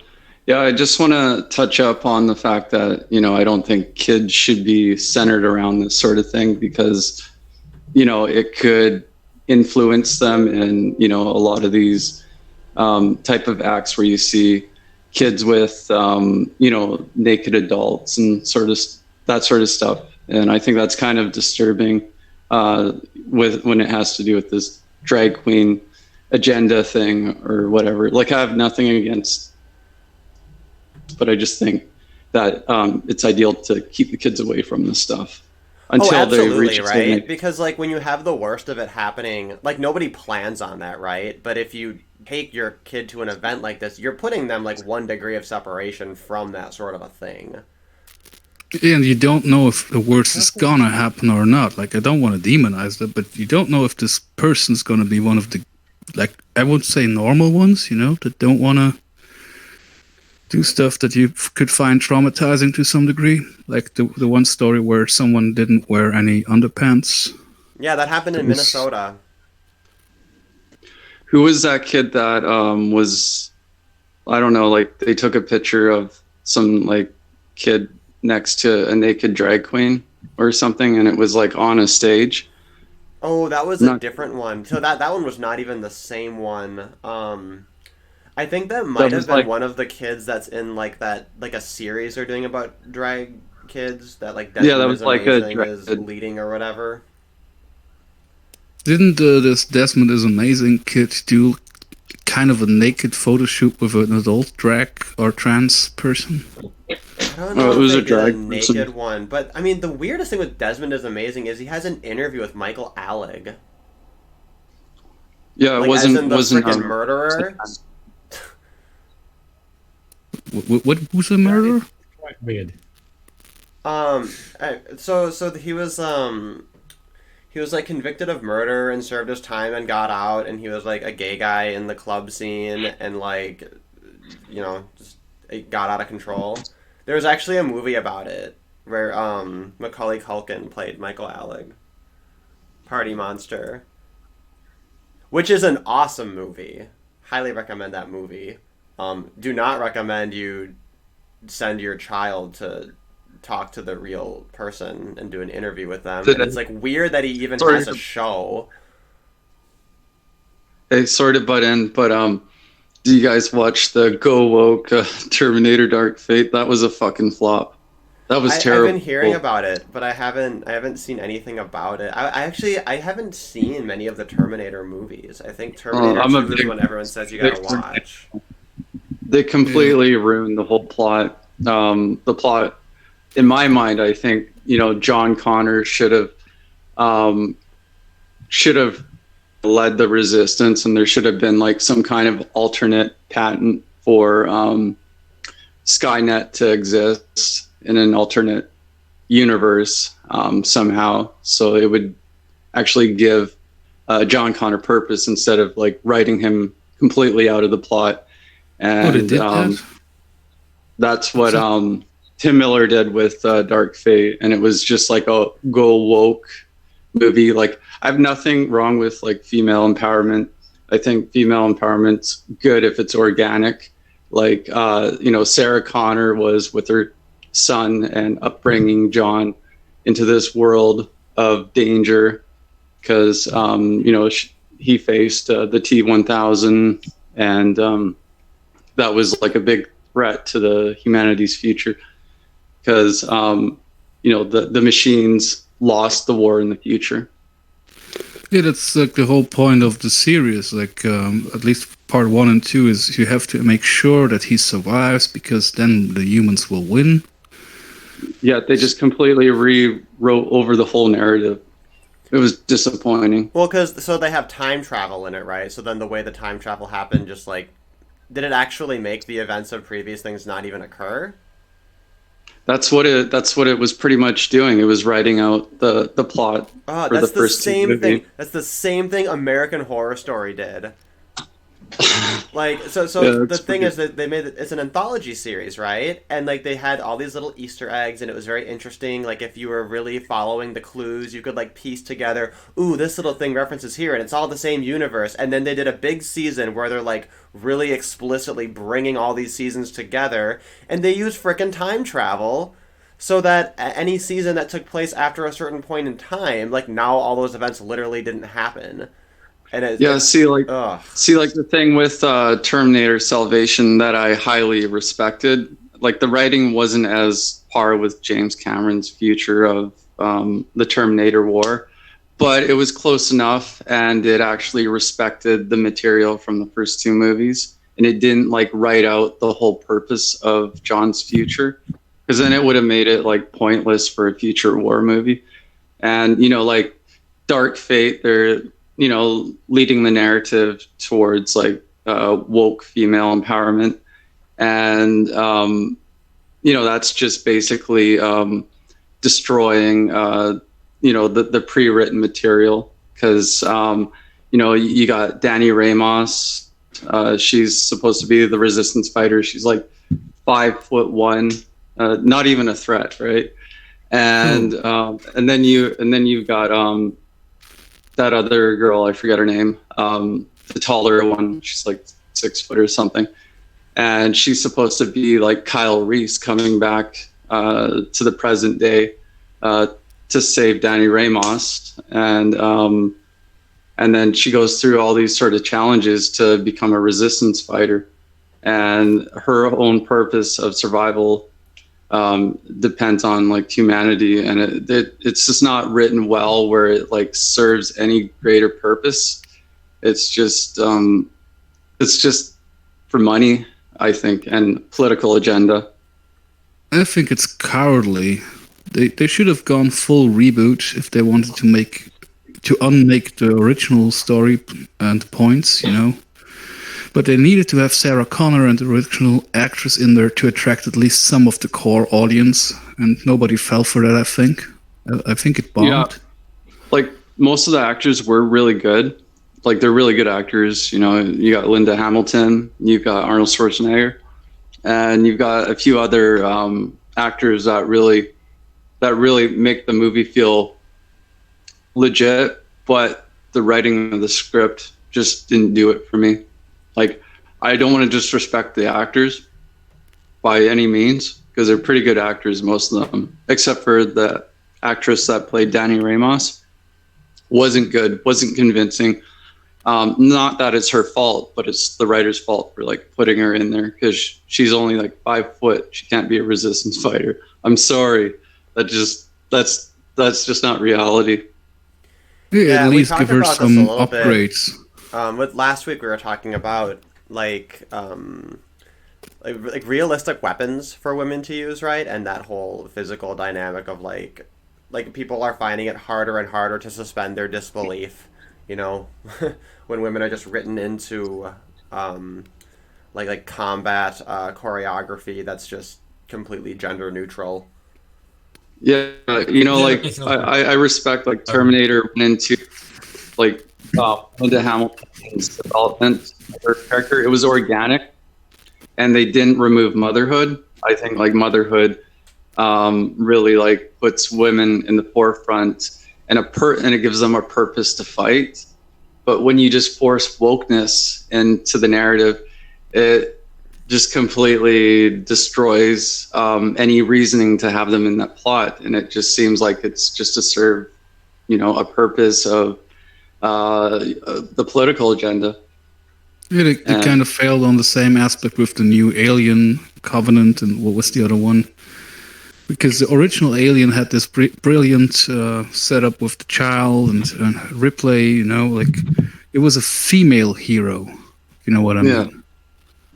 Yeah, like nothing wrong with female heroes, but they just have to be done organically and not like forced. You shouldn't replace all the characters with female characters just because you want to make a political statement, because then you know you're not going to so badly.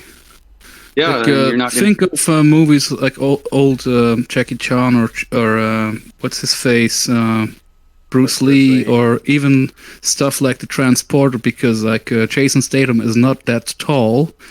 So I think in Transporter 2 they have this really big and muscular guy, and he has to fight dirty. You know, go for all the weak spots to even have a chance.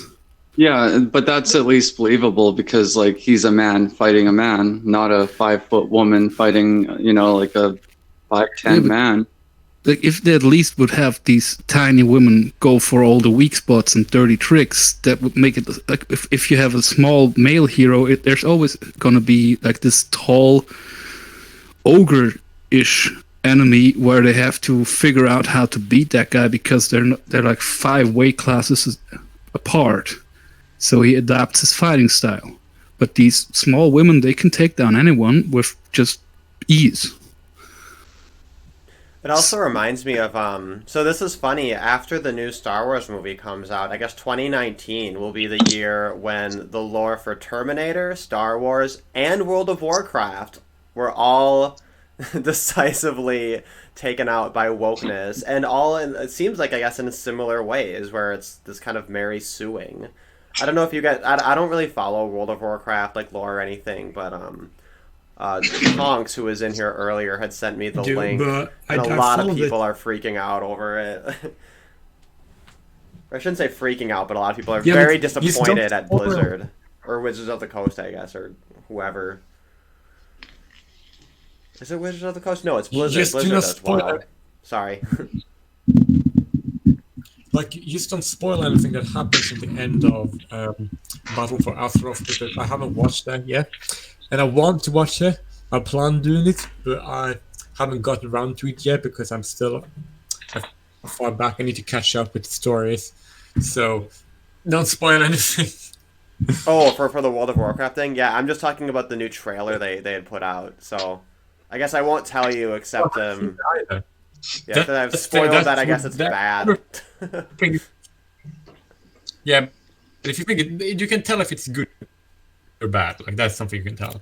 Well, and honestly, I don't really know enough about World of Warcraft lore to comment on it much more than that. But yeah, that's all I can say of it. Well, the list is probably much longer this year with franchises ruined by wokeness. Like Batwoman. That's another obvious one. Yeah, But I mean, you can't ruin the actually lore had of a Batman, woman leave a like Discord woman. channel. Oh my god. Okay, continue. Sorry about that. There's actually a chick in a DC Comics Discord I'm in that even before Batwoman came out, she was complaining that this main actress was not Jewish.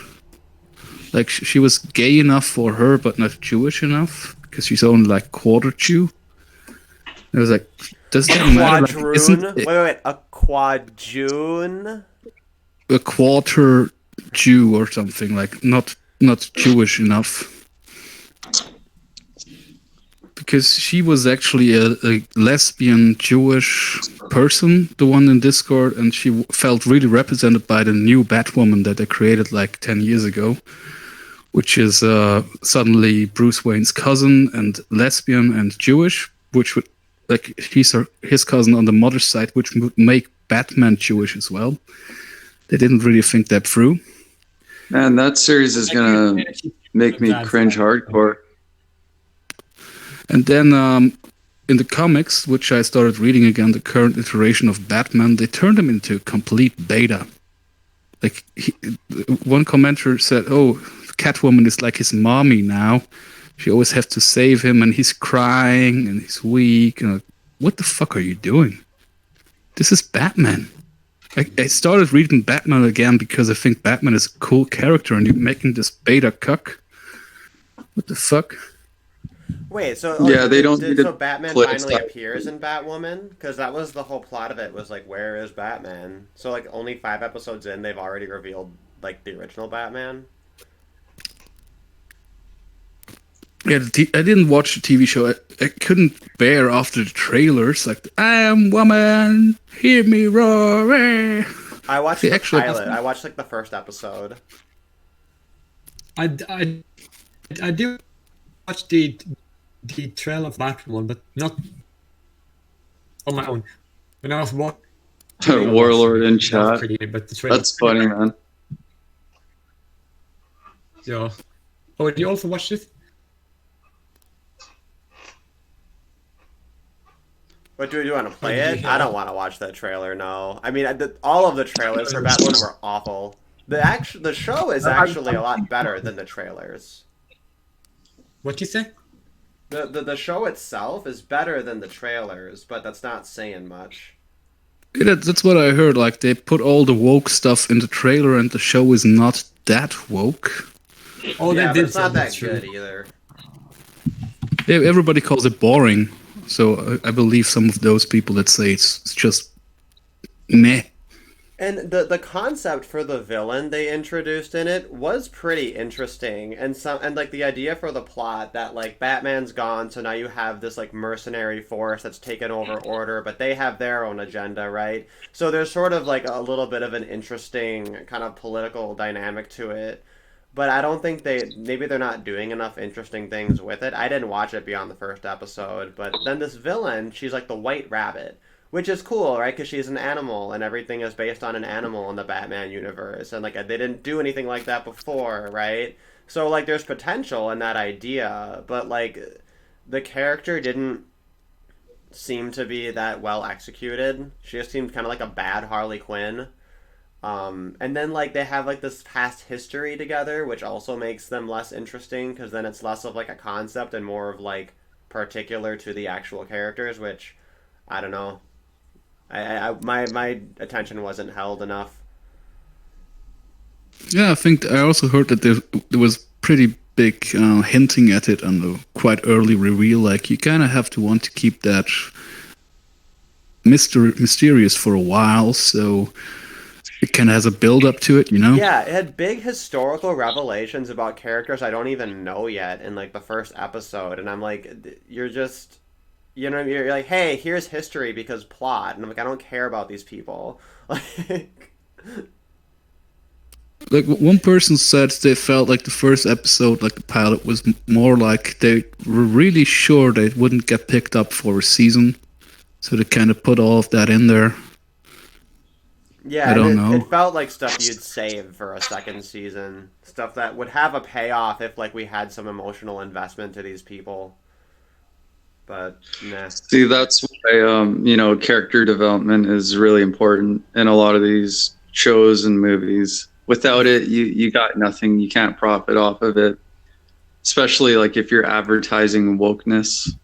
Like, come on now. Yeah, right. Because that's the whole thing of woke culture is identity politics, and I guess they kind of reveal that it's never been about individuals, right? Because it can't be. So they have to create these characters that are just like two-dimensional caricatures of just their flat group identities. But then, of course, they don't really have any will or any motivation to actually develop like a three-dimensional character. Yeah, like usually a change in the character's psychological mind usually is a really good investment in its development, because you get to see how flexible this person is and how they change through like the series or the movie, kind of like the Joker, the new Joker movie. That was amazing. You just saw him like evolve from a good guy to a bad guy, and he just went nuts. And then by the end of the movie, he was in the mental hospital, kind of like what you would see in like the comics or the games or previous movies. It ends up in Arkham Asylum. Yeah, exactly. I haven't watched the movie yet, so please, not too many details. But no, like with this anime and Batwoman, from what I've heard, it's like this old trope of you introduce a character as a good guy character, then after a while after some exposition, like show and not tell, like show their character through actions, they supposedly die. Then a few episodes later, a villain shows up, seems unconnected, and then like a season later, we realize, oh, it's this person that didn't die, and it all makes sense because of the character that was before this cathartic. Like, it's a really, really cliche trope, but it works better than what they did, apparently. Yeah, like at least that's some kind of development for the character to be the way they're being, right? Like there should always be a reason, especially like if you're trying to market these movies or shows to new audiences that they really have no idea, because there's like other generations coming into play. Like, there's millennials, new millennials, and everything after that, and they just have no idea about a lot of these shows. But like to have really good development in the characters, they'll really apply to a wide audience. And I think that's what's important. That's what's lacking in a lot of these shows and stuff. So yeah, it's actually very apparent. Basil mentioned this, right? That to have real growth and real arcs, they would need to have real flaws, and these woke assholes don't think their worldview has any flaws. But also, if you depict a flaw, right, then if you're looking at these characters as avatars of these groups, then you can't have that, right? Because it's going to come off as like a criticism. And that's kind of part of the problem, is that it's just rife with landmines. You can't have the characters do anything bad or have any flaw, because it's going to get, extrapolated into, oh, you're saying all women do this. You're saying all whoever does this. No, I know what they can do. They need to make all the women and so-called people of color flawless, but only the European male can have flaws. And then people will call everybody racist and sexist for liking those characters best because they have flaws. Because they're most real. Yeah, exactly. Guys, I gotta go for a bit. I gotta order some pizza, so I might come back if you guys are still streaming. Sorry about that. Yeah, probably not, because It's like 6 in the morning here, and I probably need to go back to sleep. But I try to start my streams kind of around this time because it works better for most people, and then it gets me up early in the morning on my day off. But yeah, I was glad to see some new faces dropping in. If you wanna I think, did you have a channel? I think I saw on my list that your channel had like 40 subscribers. I don't know. Do you make like content or anything you want to shill? Well, not really. I don't really make content. I just talk, and I guess people like what I have to say and they sub to me. So that's usually what it is. But I don't know. Oh, right on. Well, if you have a link or something, I can toss it into the description. But yeah, usually what I'll do is on my Discord channel, when I have a stream, I'll just announce it to anyone in that channel, and then I'll just post the Hangouts link in there. So if anybody wants to drop in, they can. Yeah, I think the Google Hangout actually works better than Discord because you're able just to drop in with your actual account. I didn't know that. This is the first time I've used it. And I think it's friggin' brilliant for, chatters to get involved with the streams. I think that's really cool. It's pretty easy. I was doing the actual Discord chat for a while, but I broke it somehow, and I haven't tested it since then. I don't know what I did. But yeah, just tossing I just put the Hangouts link in the Discord just so it's not totally out in the open. But yeah, well, every time you start a stream, you should put the Hangouts link actually in the description so that anyone can join. Yeah, I might just do that. Yeah, it'd be a lot easier. And then I can just click it, and then I'll know which one to go in. And then you don't have to keep posting it down. You can just say on the stream, just go to the link in the description, and then be done with it. Yeah, I'll try that out, and then eventually, hopefully no one abuses it, because that's the risk of having the Hangouts link open. But I think I'm far from that being a problem. But yeah, it's good to have you drop on. All right, yeah, appreciate the talk. You guys have a good week. I hope to catch the next stream. Take care, guys. Enjoy your pizza, man. Oh, Thanks. yeah, do that. Bye, guys. Bye-bye. Now I want pizza. I'm thinking about Yeah, it's always a problem. But there was actually another thing about these female characters. It was very enlightening. One guy commenting on the Star Wars movies reacted to another guy talking about how Rey is a Mary Sue, which is pretty much established fact at this point. But he pointed out she can't be a Mary Sue because she's not even a character. And he used this market research about how children use toys. Like if a boy uses a Batman toy or Superman toy, they imagine themselves as Batman and act out this scenario, or just are the outside observer. And usually when girls play with a Barbie, they imagine Barbie as them. They insert themselves in the reverse way. At least that's what he said studies showed. So when you go about it this way with Rey, you can't add a flaw to a character like that because the women identify themselves reversely. So if they see a flaw, it's like, hey, are you implying that I have this flaw? This is not relatable. It needs to be a blank slate where I can insert myself without any contradictions. That's actually really interesting because that ties directly into this whole argument about characters in video games, right?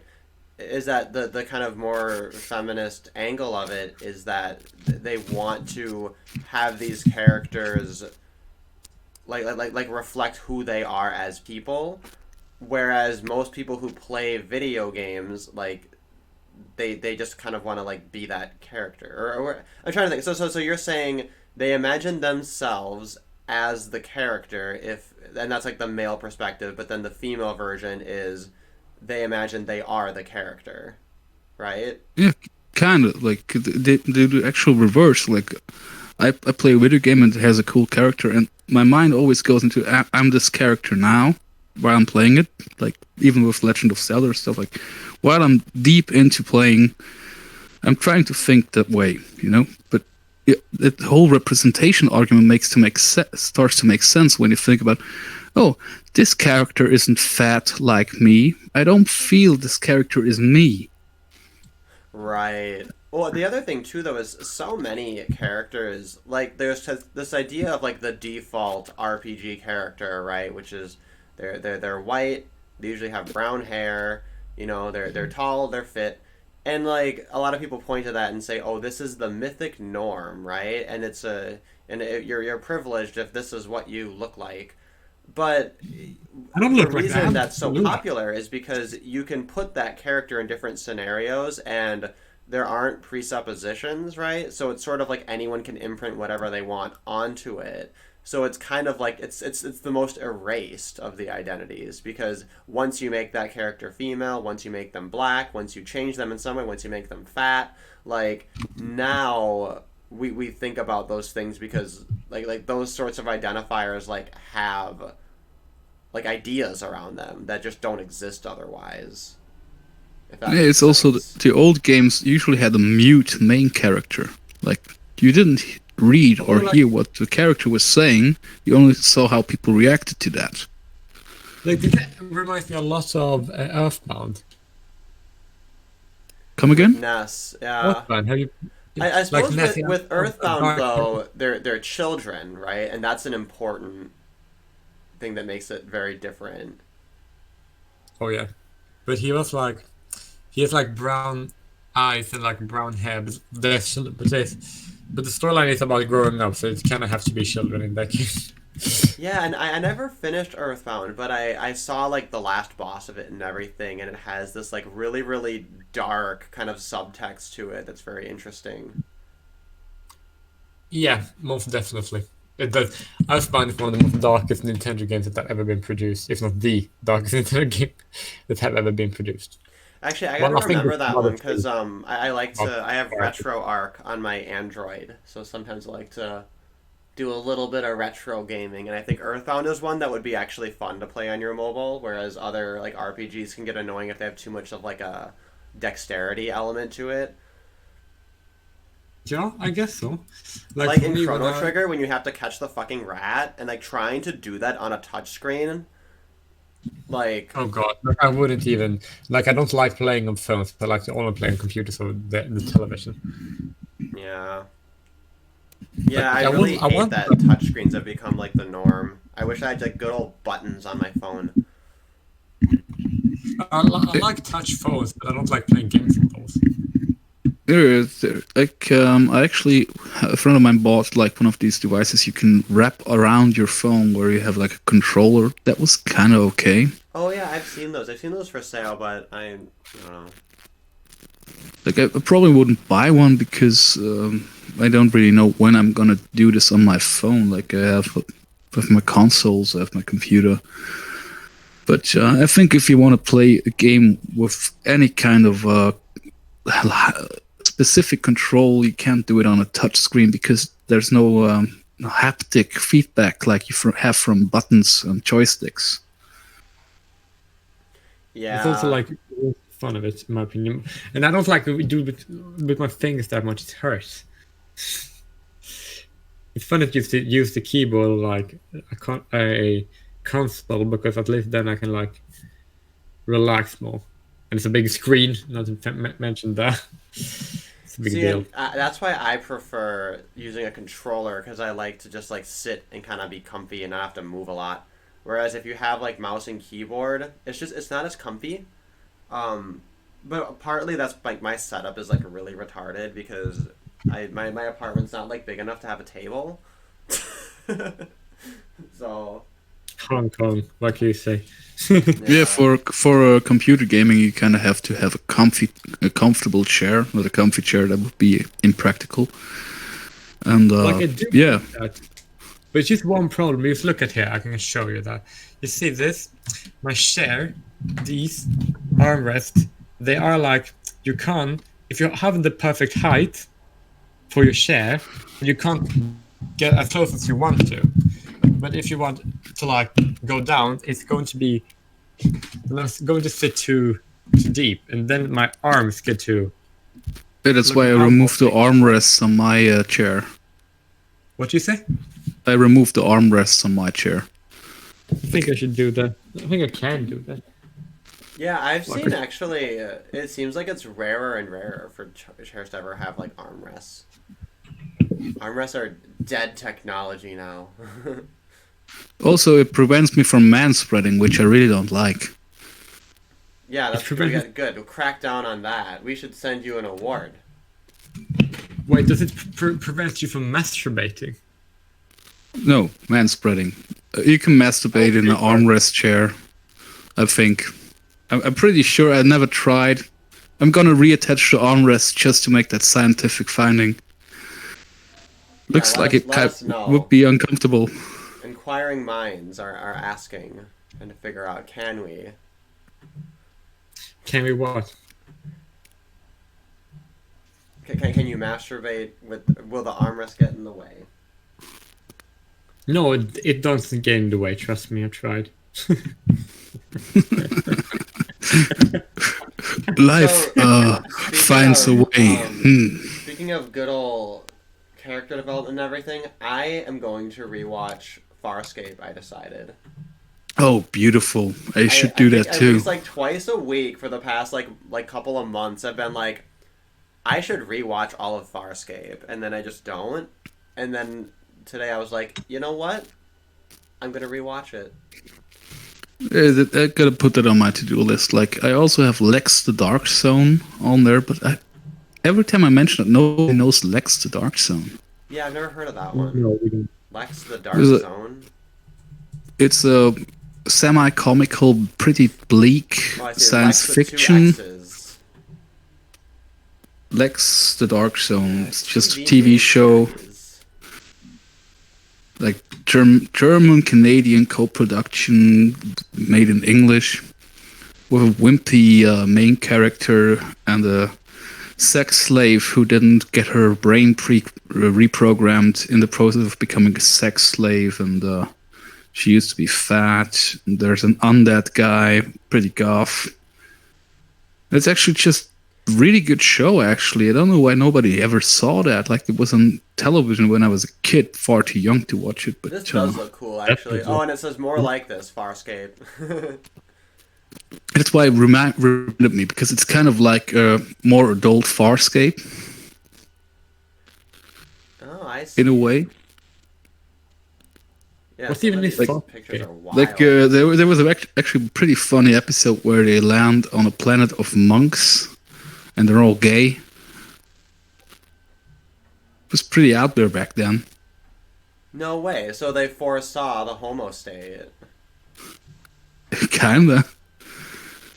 Wow. Like, I really recommend. Like, I gotta rewatch that as well. Like, it's old memories, but it was a good show. I really enjoyed that. I'll put that on my list because I should, because I feel like it's better to watch things you haven't seen than to rewatch stuff. Farscape is one of the few things that I'm like, I want to rewatch this. They also have this whole thing in the pilot or in the movie episode, the first one, where it's really interesting about social credit and organs and stuff like that. So like and capitalistic utopia where social credit is in and you can trade babies for organs on the deep web. Or just the regular market because it's Ancapistan, so we don't even need a black market? No, it's not a black market. It's basically, if you can't pay your credit and it's based on social credit, they'll take your organs. If you're on time, they'll just take a little. If you miss the due date, they will take so much that they're probably going to kill you. So that's okay. I don't want to give away too much from the first episode, but that's like a very interesting thought for the mid to late 90s that they got to that point. Yeah, sounds a little bit draconian, but at least if you had a system like that, you wouldn't have, massive economic catastrophe, right? You just have like a few small catastrophes for individual people. Pros and cons, right? But it's kind of like sacrificing the individual for the benefit of the group in that case. And that's not really the best thing to do, generally speaking. Yeah, no, not ideally, but I guess there's always some give and take. Yeah, Also, the of course. spaceship looks like a big penis. Well, there we go. Why didn't you just come out with that at the beginning? That's all we needed to know. I'm sorry, I only just now remembered that. That's like the selling point even for a straight guy like myself. Of course. Well, I just like anything that validates feminist epistemology because they're discovering things, they're going to different planets, they're going into outer space. It needs to be shaped like a penis. You penetrate the dark zone. Penetrate the darkness, and the darkness is the mystery, the darkness is the divine feminine, right? The feminists were right all The along. darkness of hell. Just kidding. Alright, I'm gonna go ahead and wrap up the stream. Well, Any closing actually- thoughts on any topics we've discussed? Anything you guys want to chill or? Well, I have something to say in regards to this entire stuff we talked about before about these drag queen shows, if I may. Yeah, go for it. Also, your volume's a little low. I don't know if there might be something I can do on my end, but Oh, your microphone volume is a bit low. Maybe get closer to the mic or something. Yeah, okay, I did. So I think that would work. No, but something I find I don't like like when I have kids, then I would never take them to any of these drag queen things because I don't think that's for children. But a lot of people would assume that because I would be a gay parent, that I would like be into LGBT things because they are falsely associating people who are gay like myself with like this thing, which is nothing actually in common whatsoever. But people think that because of the LGBT acronym shit stuff, whatever. And that's actually quite problematic because that could actually lead to more prejudice, which I prefer not having because if you look at all these things happening with so-called trans children or whatever, like the majority of that is either single women or like straight people doing LGBT stuff to their children. Yeah, does anybody also have seen that? no, actually, I'm glad you brought that up because it reminds me of the drama that happened last week with the Groypers and Charlie Kirk, right? Where they have this big spectacle where he's trying to be this like woke conservative with his like gay black pet on the stage with him.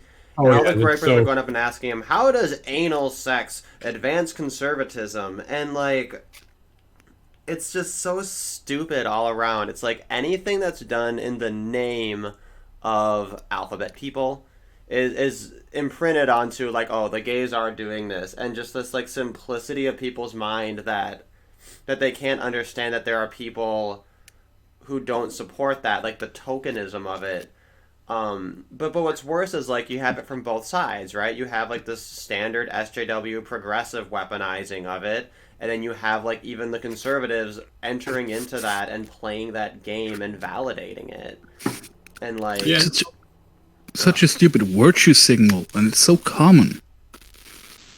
Like, if you really want to prove to the world that you're not homophobic or something, prejudiced, whatever, then why does people falsely associate homosexuals with transgender people? That's very insulting. Like, it's very insulting, to be honest. Like, it has literally nothing to do with me.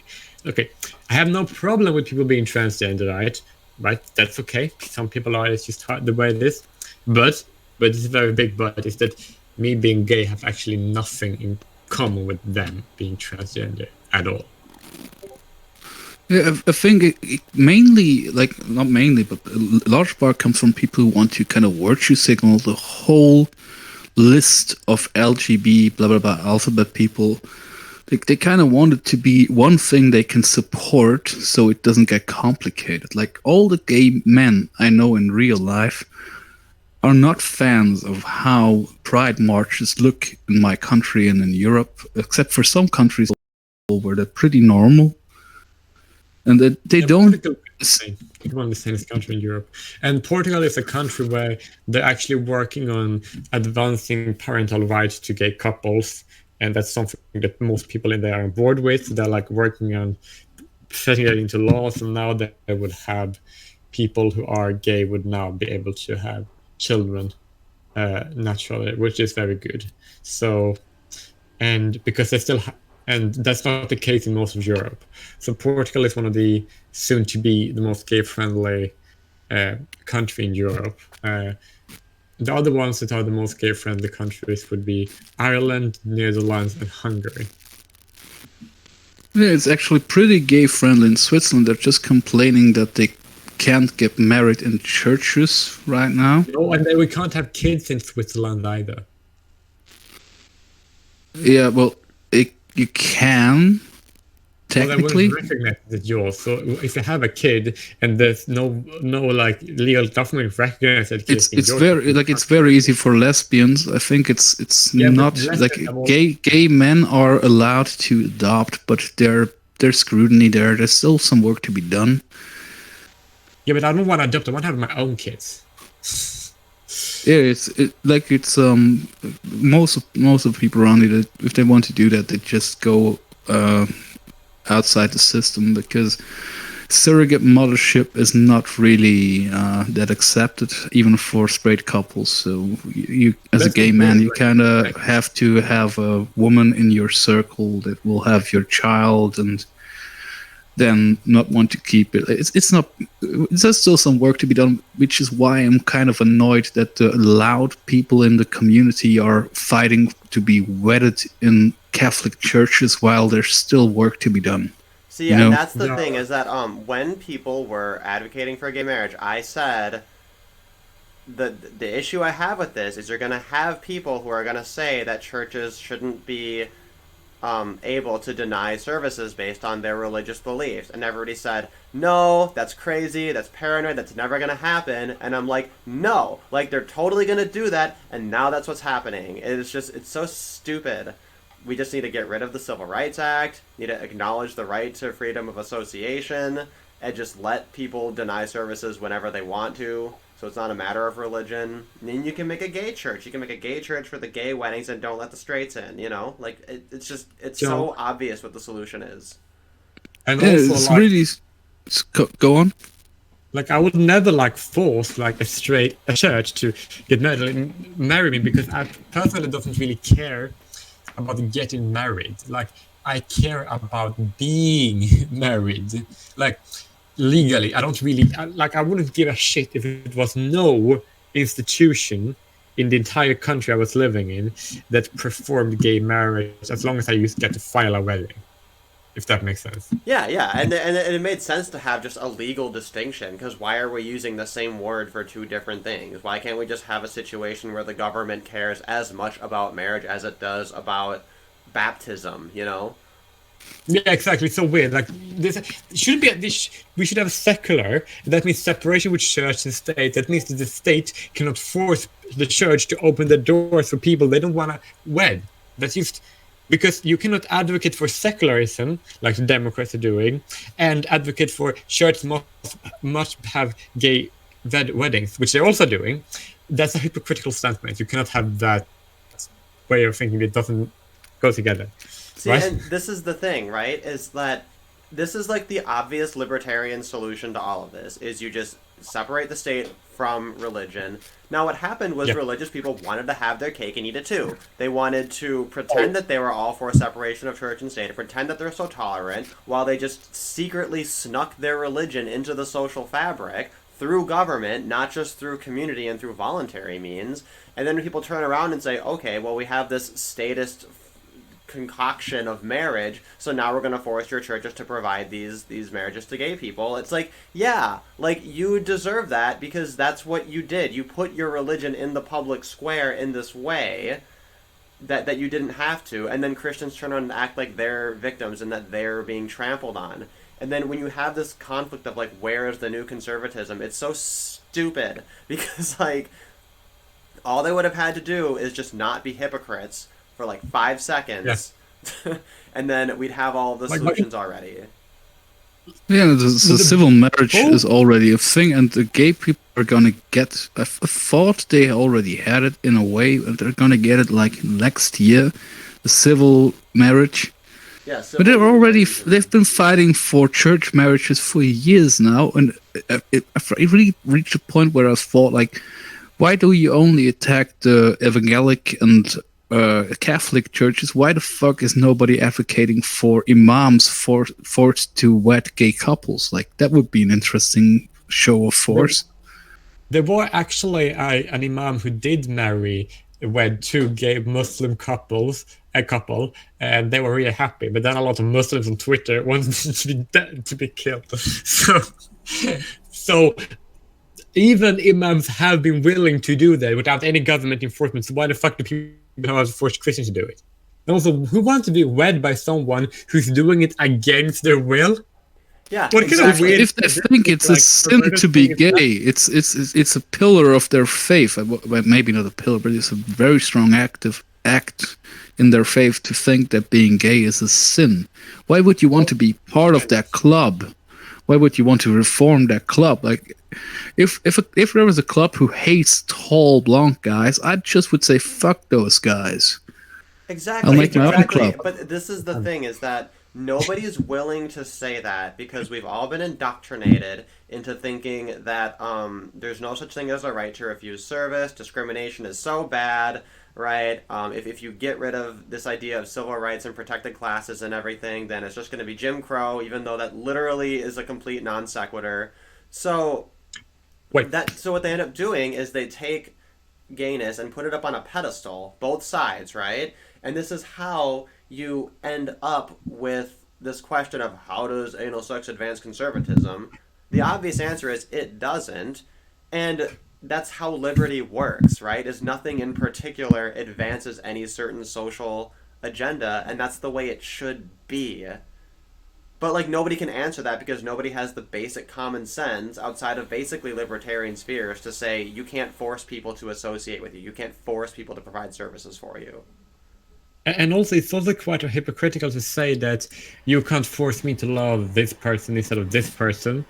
Then, like, if you say that you support heterosexuality and homosexuality, then you are also saying that you support freedom of association, because homo and heterosexualities are by its very nature discriminatory.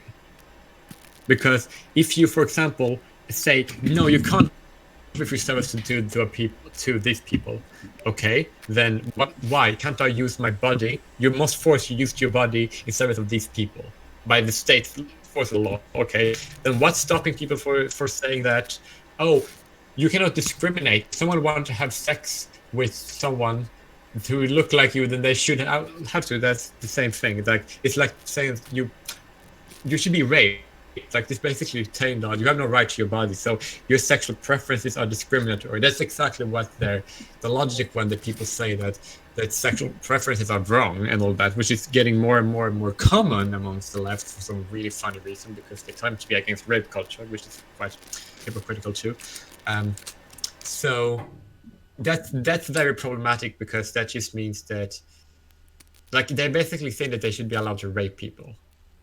Yeah, right. Because couldn't you ask these groypers, like, well, how does you choosing who your wife is advance conservatism? Shouldn't the state choose that for you? Shouldn't we have like a massive eugenics program? Shouldn't we do this much more logically? Shouldn't it bow to the greater good? You know, and honestly, if you believe in the afterlife, right, you should be doing what's going to best advance Christianity, right? So the idea that you're going to value your own personal happiness, that's very selfish, right? You're not advancing conservatism. We're going to choose your wives for you, and we're going to do it based on optimum genetics and optimal social planning from the top down to advance Christianity, because we're a Christian nation now. But remember this, eugenics isn't conservative, that's progressive. Remember that's basically what progressivism. Oh, you're right. I'd have to make a new kind of. I'd have to make Christian eugenics, where it's eugenics defined by the standard of producing the most kinds of people who will certainly be Christian. So we have to breed out all atheism. And the Jews and the Muslims. Though. Yeah, but it raises so many points. Like, did you see those billboards in the Netherlands and England where they basically tell people to get sterilized? Oh, I think I did hear about that. Because of overpopulation. Yeah, we have to save the world, get sterilized and stuff like that. Have you ever had a okay? So I meet these people in the wild, right, where they say, "Oh, I don't want to reproduce because of overpopulation," and I'll tell them, I'll white pill them, I'll say, you know, actually that was a scare many decades ago, and then we had advances in agriculture that led to that not being a problem, and there's still quite a lot of space on the planet. Like we really can actually just make new cities, and like there's overpopulation isn't a thing. And like you'd think that people would be like, "Oh wow, that was really refreshing. I have hope for the world and for humanity." But like instead, there's often kind of a reaction of like dread, because you know that these people have like planned a lot of their life around this idea of like humans shouldn't exist anymore. And the idea that, like, humans are it's so okay. weird because it's targeted at like these Western countries where we're already below replacement level, which I think is good. We should shrink Western countries to a size like it was in the 1950s. Like it will naturally happen if we just keep having one baby per two parents. You know, it's going to shrink to a very sustainable size because the Western people are the ones who are most concerned with all of these issues, like pollution. But if you would make an advertisement in Africa, hey, get sterilized, everybody would say, "Oh, that's racist." Wait, I just need to ask you one thing. Did they do it this year now, or did they do it a long time ago? This is actually pretty new. Like this group existed for a long while, but they started putting up billboards in England, like in the UK and in the Netherlands. This isn't Extinction Rebellion, is it? No, they might be connected through investors, but it's a different group. They care about the world, and overpopulation is a big issue. And I feel like, you're pulling up these billboards in countries where people are reducing naturally. Most people have no children, and some have one child, and some have more than that. We're like at 0.9 replacement children per couple. Like we're already doing that without getting sterilized.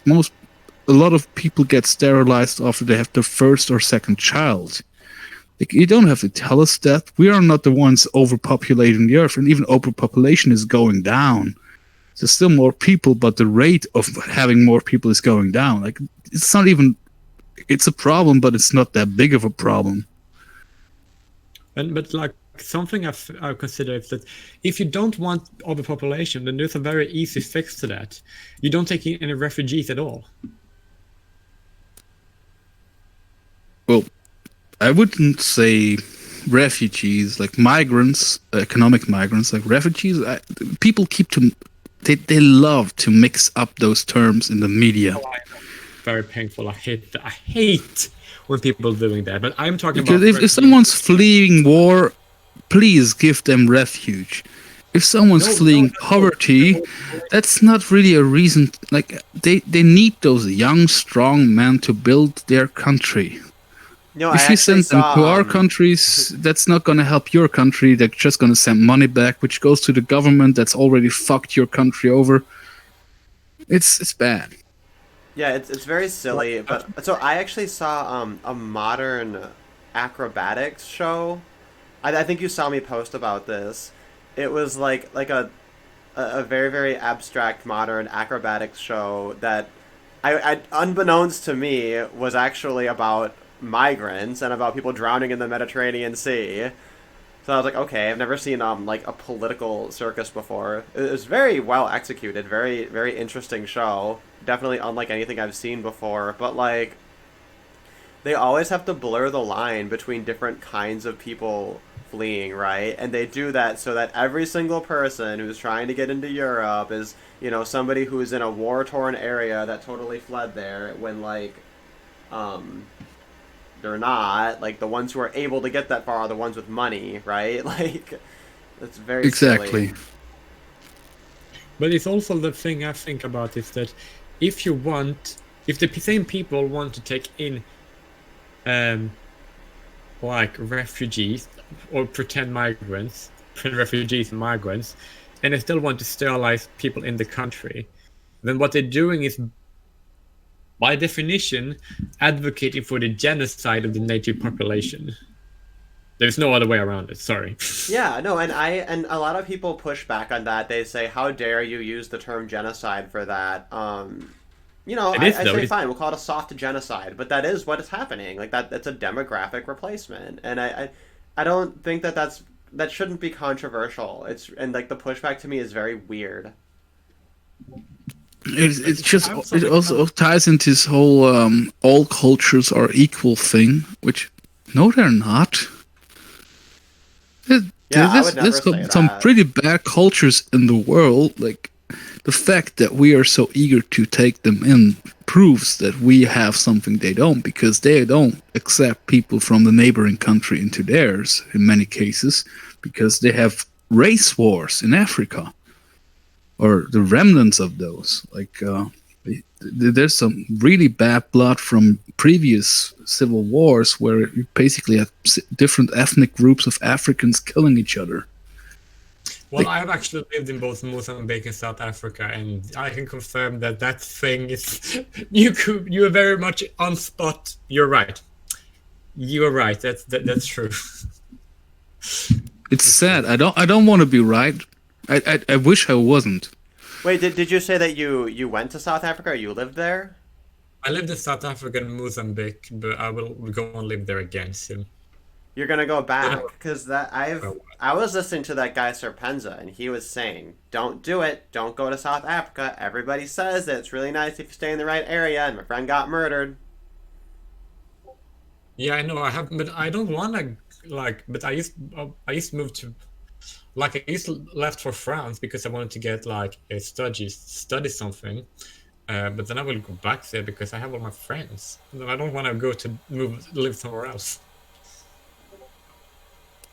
There's also all these cultural problems. Like my grandfather was an engineer. He built power plants all over the world, and he was a very non-racist guy. But he kept saying, when I asked him about Africa, hey, these people are very nice, very friendly, very happy, but you can't turn your back on them if you want them to do the job that you created for them in your project. They will just stop.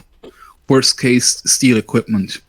And a friend of mine worked for the Fontes Foundation, which basically mainly started with building wells in poor countries, and now I gave him a laptop so they could teach them computer science stuff.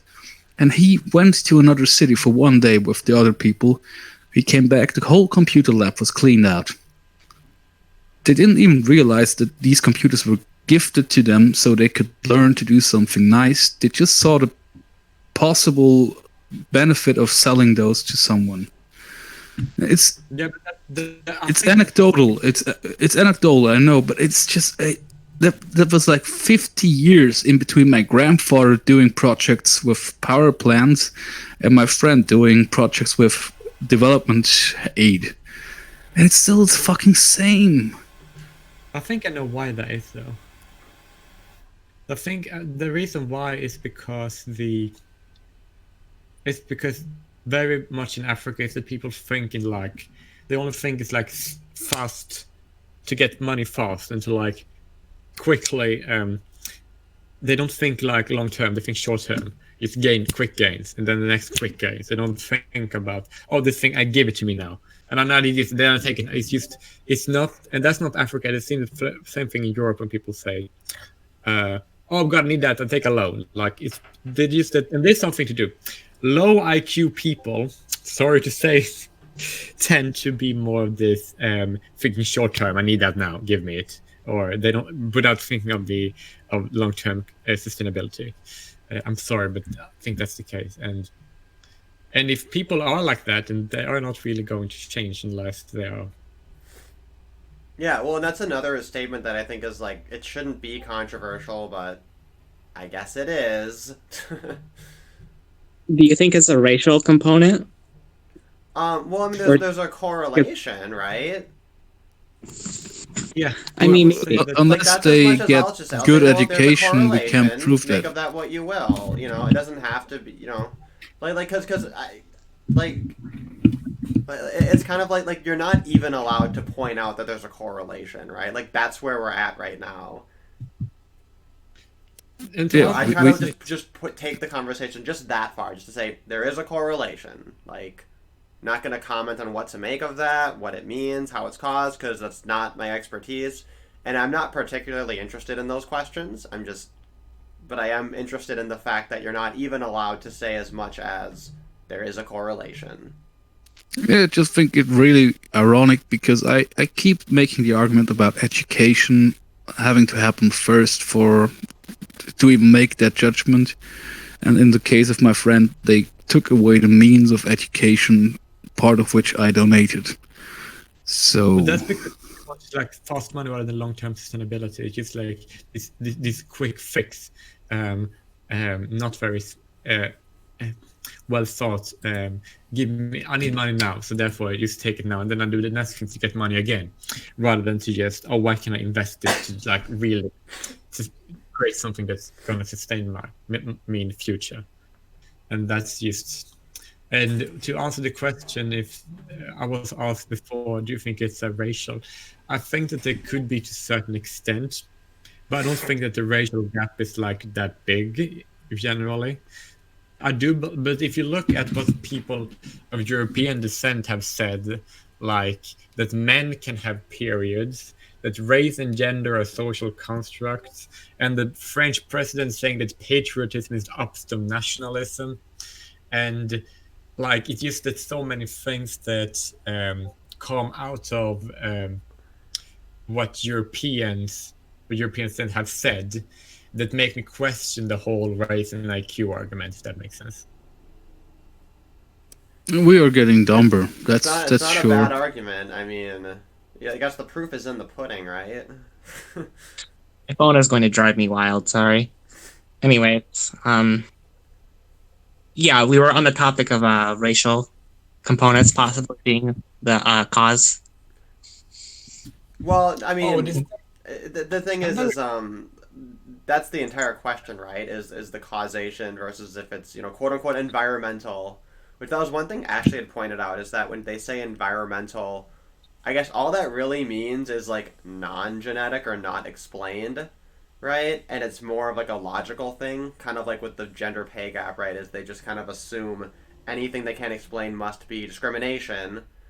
It's slightly more honest, I think, to call it environmental, because that could technically include like literally anything, but still a lot of that could be just things that are genetic but not yet explained. But there is very simple connection of both environmental and genetic, is that the environment is going to have an effect on the breeding patterns of the people who live in that environment, which is going to affect the genetic makeup of the coming generations. So you can't really take out genetic from environmental, because those are pretty much influenced by one another.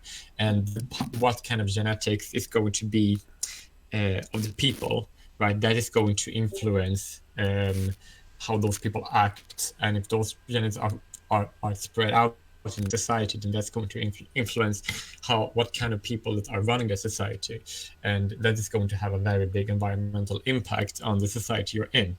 So genes influence environment, and environment influences genes. So it's very hard to like take them apart.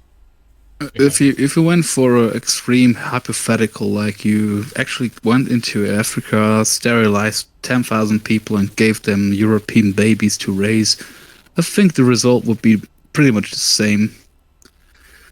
Like I knew some South African guys. That one was very cool, kind of level-headed, and he brought two of his friends. He ran a bar, and he brought two of his friends from South Africa over, and they all grew up in a poor neighborhood, and they were not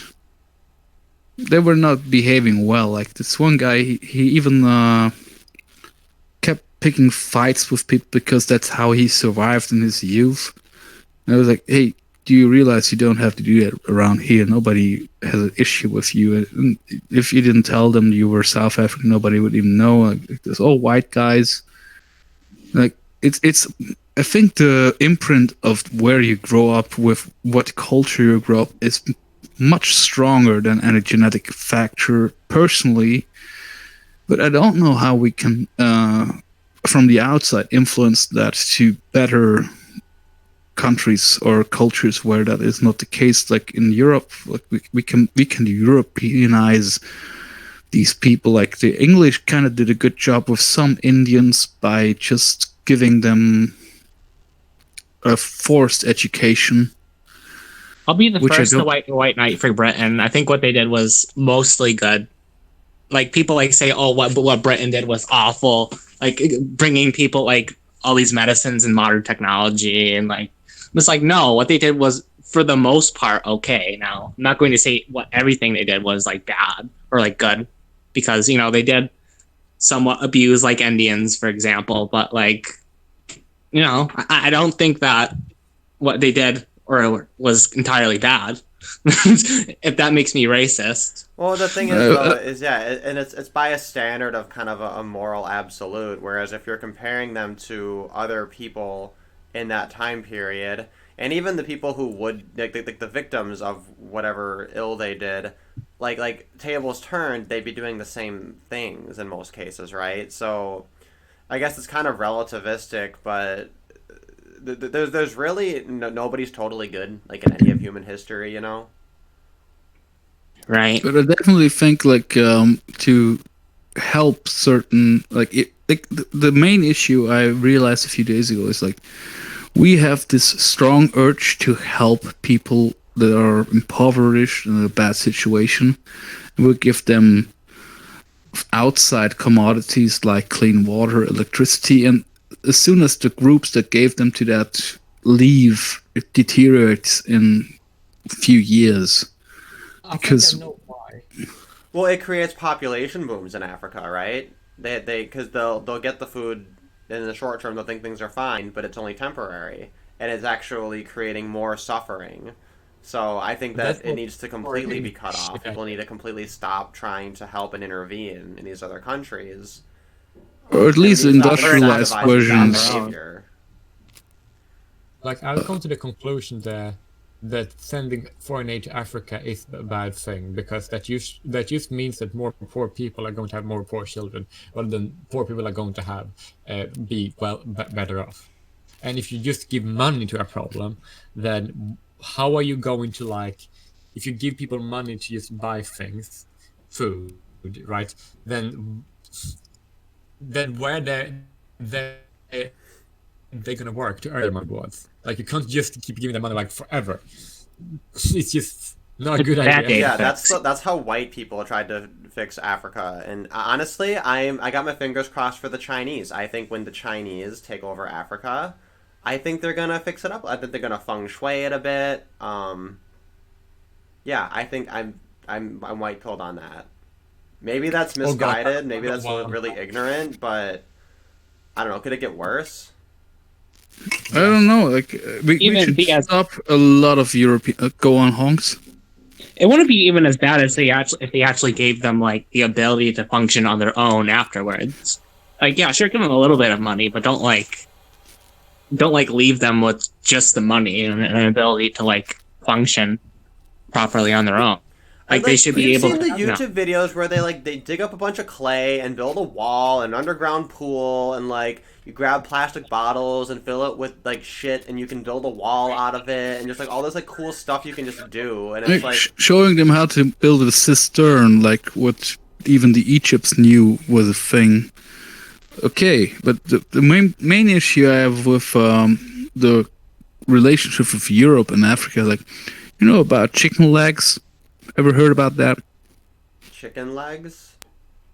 Like, Europeans don't want to eat chicken legs. Oh, or the chicken feet. I've had chicken feet. It's chicken feet. It's not bad. I tried it myself. Take the nail off of it. It still had the nails on it, which is gross. No, the meat on it, it's very, very little meat, but it's okay. But I don't mind. I don't dislike it. But the thing is, European chicken farmers ship the chicken feet to Africa, and also the parts of the chickens that the Europeans don't usually like to eat. It's like 30% of a chicken. They just ship to Africa and they sell it at a very low price, making growing chickens as an African completely obsolete because you can't compete with that garbage price from the stuff that the Europeans don't want to buy. I have an idea. You just have to raise. You just have to have a regulate. I'm sorry, I don't really big fan of the regulation stuff. But if they were to regulate those chicken legs in Africa, which meant that the people who were selling it had to sell it for more money, so that the local could like. Hey guys, what's up? Talking about Yup, chicken my legs in kettle's Africa. It was part of a point I was trying to make. Like the worst point is like donating what you call it, garments, like clothing. Like I know when I throw my old T-shirt that's torn into a container that is for charity, they take it, they select it. The good stuff goes to second-hand shops in my own country. The bad stuff goes to Africa, and they sell it to them at a very low price, completely destroying the possibility for Africans to make their own clothing production because they can't compete with the price of the donated clothes, you know? Well, I would basically say that when I was in Africa, the clothing, there are a lot of people selling very much clothes that are locally produced, and so selling clothes isn't really a problem in Africa, if that makes sense. Yeah, I don't know which countries the Swiss second-hand business sells them to. I just know that there was a documentary about it, and the countries that receive them, they kind of obliterate any chance. Like, that's why you see so many African people in T-shirts with logos that definitely weren't printed in their countries because it's so cheap. But basically, when I was living in Africa, me and my friends were basically, and people I met, who all are poor, we basically just gave clothes to friends, and if someone were poor, we might give clothes to them because they were too poor, because they needed to get back on their feet. So therefore, them buying clothes would not be good for them. But we have so many rich people there, so we can just give. So if some poor people that we meet, then they can have clothes if we like get to know them, which we kind of sometimes. Yeah, it's interesting, man. I hope that's the majority, because the countries that I showed, I can't remember the countries. It was like they don't even bother trying to make a textile industry. That doesn't make sense if you get the clothes from this source. That's another thing. Like, you can't force people to become entrepreneurs.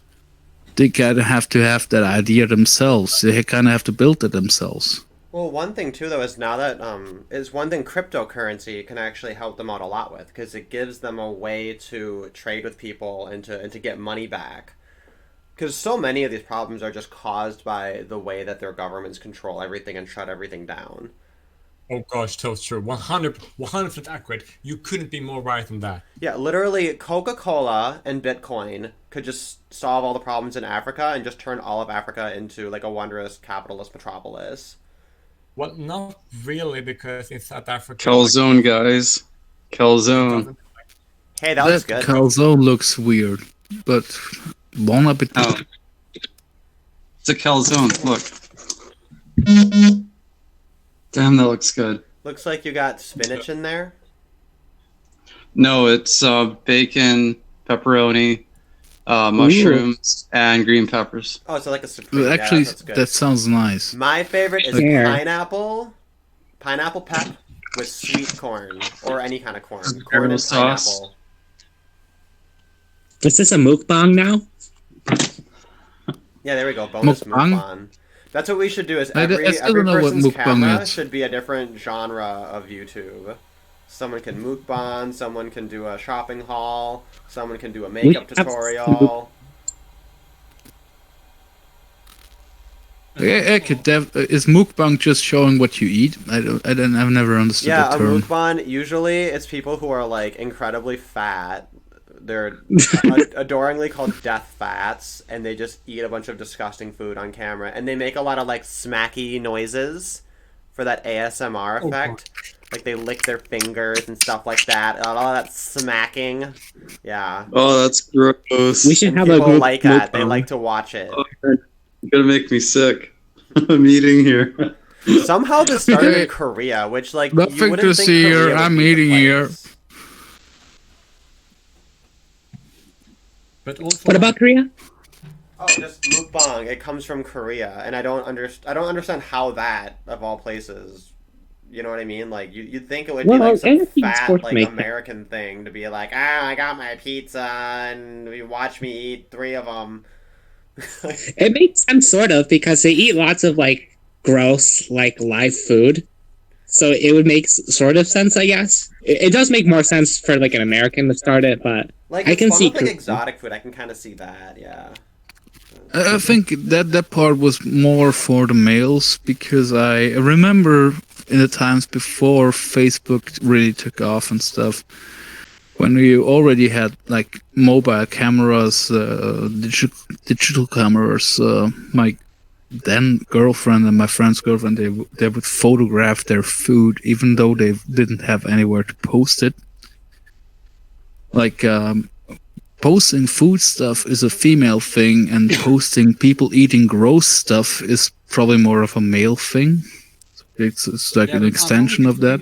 Eating the gross stuff. Yeah. It's, oh no, he didn't just eat that. I'm gonna send this to my friend. You Sending this- do that like for like fun, like if you like playing a game or something, which is very funny. I never understood it. Like I'm not a typical human being, I guess. I don't fall into female or male typical behaviors in many cases. Actually, nobody really does because of your biological gender. It's like it's not really that big of a deal, to be honest. Like I'm a man because I have a dick, and that means I have a dick. That's it. Like it's not that big. For me, it's just, I'm a male person who likes to fuck women, and everything outside of that is just personal preferences and me being weird, I guess. Yeah, my rule is that's anything all- that I have or I want. Like this is a man's whatever. Like Yes. I could have a ball gown and wear it. Like this is a man's ball gown. That's basically what I think too. Like I'm probably like the most weirdest person in here because I like cross dress like constantly. I don't really care about like gender norms. Like I really don't need any word to describe who I am. I'm just a person who is self-identified with their born sex and likes to fuck the opposite sex and doesn't want to fuck the same sex. And outside of that, I'm just weird. I'm really cool with that. Like I don't identify as anything. Like I am a man. Not identify. I am. It's like the same thing that because I have dick and balls and that, and I am gay because I like to be with someone of my own gender, and I am a Walloon and Scots because my dad's Scots and my mother is Walloon. Like that's just like why. It's like I have blue eyes and I am 1.85. It's like all of these things are just innate. It's just who I am. It's like it doesn't really. It's not important to like for like the world. The more important is inside. But all of these things, I don't identify as that. I am that. That's just how it is. I don't like when I usually used to think people identify as a bit. Oh my gosh, I don't. You get my drift. What does it even mean to identify with something? Like, I am who I am. Basic bitches identify with things. What? Come again, I said hunks? basic. Oh, are you referring to me or to Yeah, what did you just say? Basic bitches what? Oh yeah, I was saying that only basic bitches really identify their like whole being with like this certain thing, really. No, yeah, self-identification of any kind, it's kind of like the Special Olympic kind of consolation prize of identifying things. Right? Because what comes with it is like the self-identifier could be mistaken. You only take self-identification seriously when like, I don't know, right? It's like, okay, well, what would you define it as? And it's like, okay, we'll take that, you know? Like, if you have some sort of an objective criteria, you always go to that if it's available. Right. Like, usually, like, most people would probably say, oh, I'm genderqueer or whatever because I cross-dress, but I still somehow identify as a man. But I'm just like, no, I'm just a really girly guy. Like I don't really need like a special label to like. Yeah, but then like I could, present a definition of genderqueer, and I'll say, well, here's my standard. You fall into the standard. Therefore, when I use the term, it applies to you. And like, that's just the way language works. And some people just speak more clearly than others. Like, in person, I don't really have a problem with people wanting to identify in this and thatism and that and this thing. That I usually, okay, you can identify that when people say like, oh, because I identify as this, then I want these should be written into law, and people need to refer to me as being multiple humans. I was like, no, I'm not on board with that. Identify what you want with like that's like I'm gonna draw the line somewhere. Yeah, that's crazy. Yeah, it's completely insane. Yeah, that's where like go on. Yeah, that's where like the self like identification like just goes like to its darkest limit, where like people just start wanting like it written into law, and if you don't like say that they're this, if you don't like say that they're this pronoun, use these pronouns, they're gonna go to jail or something like what we're starting to see like in Canada. So like it's out of control. It kind of goes back to that. Go on. If someone told me, oh, but I want to use this and this pronouns, I was like, yeah, okay. And then I like, oh, you want to use this pronouns, it's really weird and I never use, and I will probably use that in conversation with the person.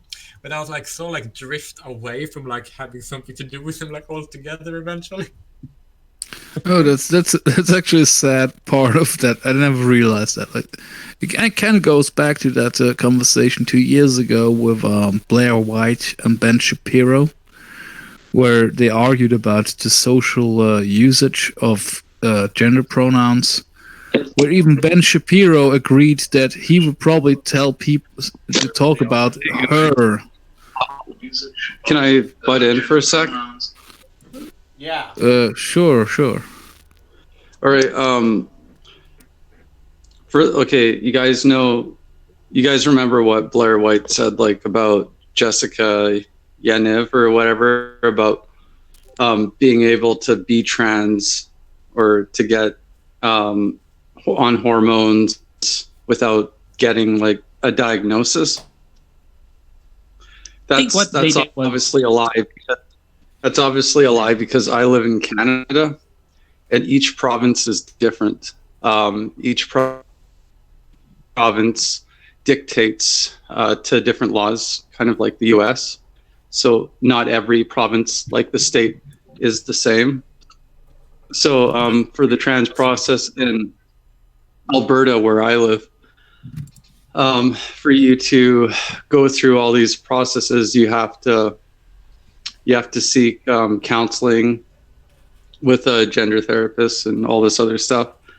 And the process is long, and you don't get on hormones right away. Not like what Blair White says. She's spreading false information on. I think they really believe that because the reporting on the transgender kids stuff, for example, in Canada, they're always going for the most extreme cases that exist.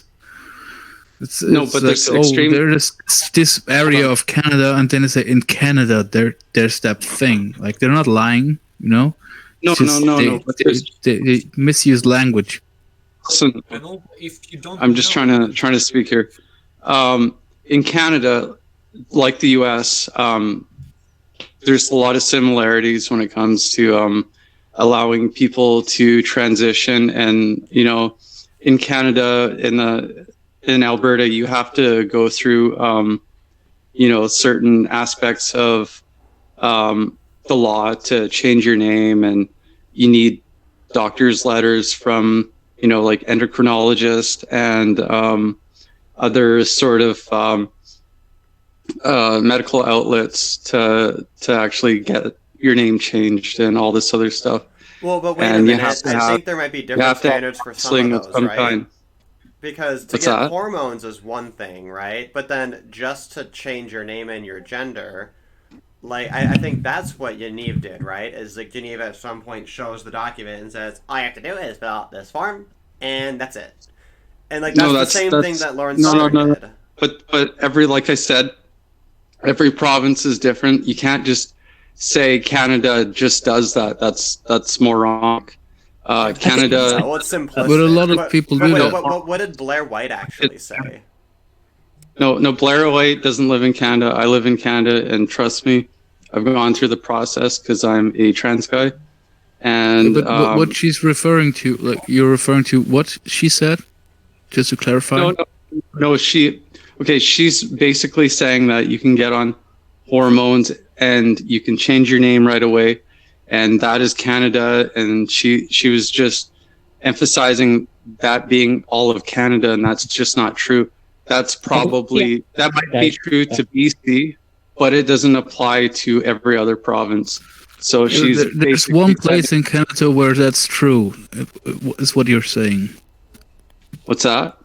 There is one specific part of Canada where that's true, because that's the feeling I was getting. Like people say, oh, in Canada they can take your child away if you don't affirm its changed gender. Yeah, well, Blair White was basically saying that's all of Canada. She said Canada lets you do this. That's not true. That's a province, a single province. That might be true for BC, which Jessica Yaniv lives, but that's not true in Alberta. That's not true in a lot of other provinces. Well, I think that's pretty good to know. I have to talk to some people again, telling them that's not actually Canada. That's a part of Canada, because I want to be factually correct. It's a province. Like I said, each province dictates the laws and transition laws and all sorts of stuff like that. It's not all the same for each province, like it is in the U.S. and the States. Not all parts are the same. Some are more liberal, some are more conservative. So it really dictates on I guess like the social laws and all that sort of stuff. So a lot of YouTubers have been kind of sneaky in saying this happens in Canada, which is true because it's a province of Canada, but it's not all of Canada. I've heard in the States where it says that it's all of Canada, then she was misinformed or lying. Well, she's just assuming. It's just an assumption. Well, she actually apologized in another video, I believe. Though. I think she actually talked about that and she apologized. Oh, I didn't watch that video, but from what I saw, she seemed uneducated and ignorant to just assume that Canada just lets people transition at ease with no sort of rule or anything. It just seemed kind of like an attack against a country, and I just think that's kind of mean because I've heard of the same thing happening in the States where people, kids transitioning, kids going on hormones without any real good therapy and all that sort of stuff. And it's just, I think that's a fair critique. You can't really say that about one country when you're not really educated on your own country. And I just think that's just ignorant to just like assume that, all of Canada isn't conservative or has any sort of conservative values and just lets people do whatever the hell they want. True, but let's give Jay Willie the word, because from his webcam I think he wants to talk. All right, sorry. I see where you're coming from. It's that people being wrong about something isn't lying about something. Because if I, for example, were to say gay marriage, you can get married to someone of the same sex, of the same gender in Mexico, then that's not a lie just because you can only do it in certain states in Mexico. But it's still something that you can do in Mexico. To say that that's happening in Mexico isn't lying, technically, because I'm saying something that's true. even though it's like misleading because if I don't emphasize it's just certain states, then it's easy for people to assume that it's the whole country. But it doesn't really imply an attempt of willing misleading because the statement in itself isn't really a lie, technically speaking.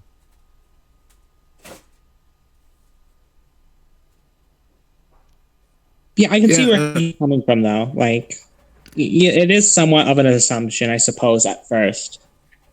And, like, Americans are sort of guilty at assuming a lot of things about other countries, because, I think that's an accurate critique. But, like...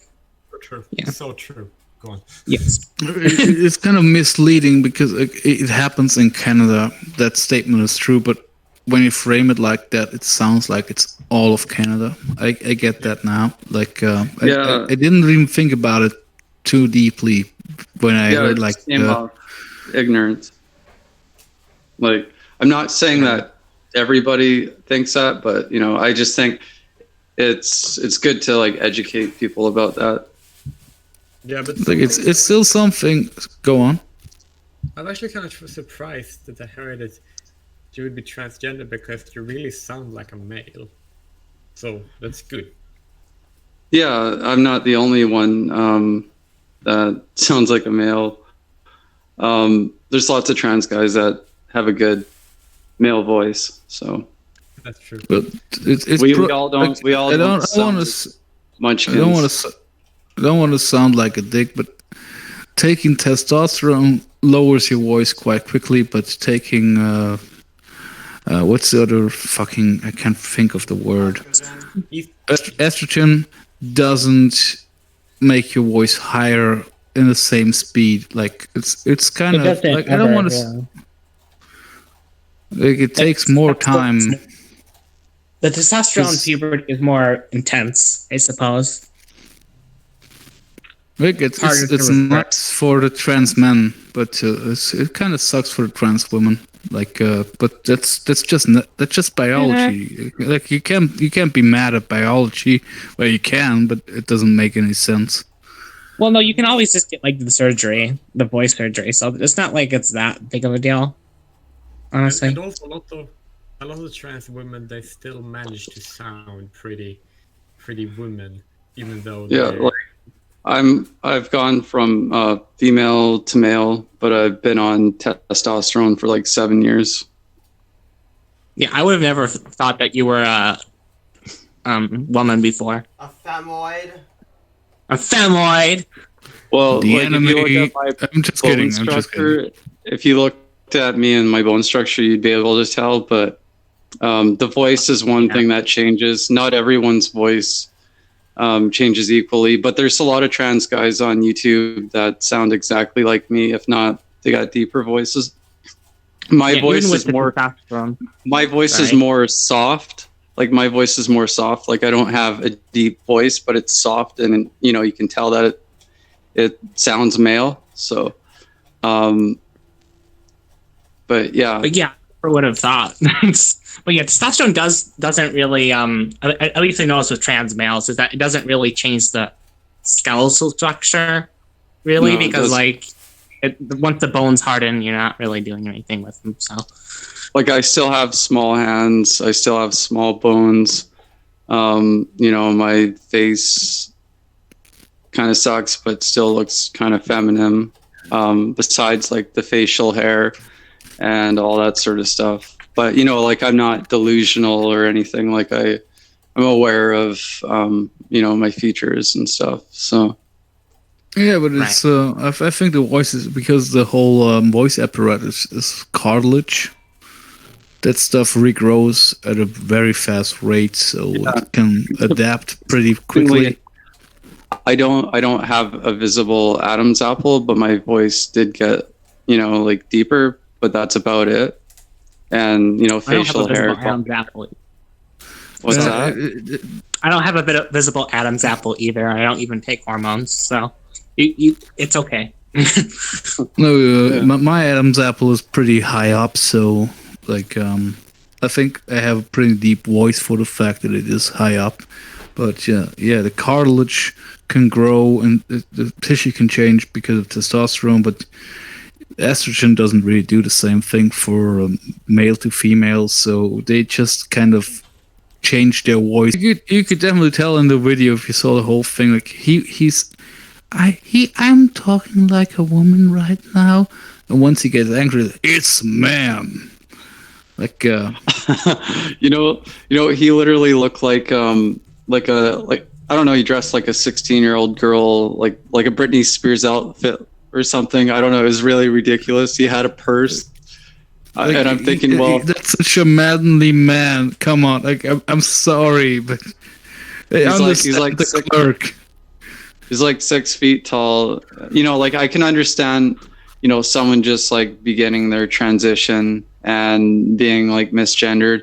Apparently, that person did at the time. I've kind of went on social media and trolled that person. They're supposed to have a rap album, Serotonin. I've been waiting for it.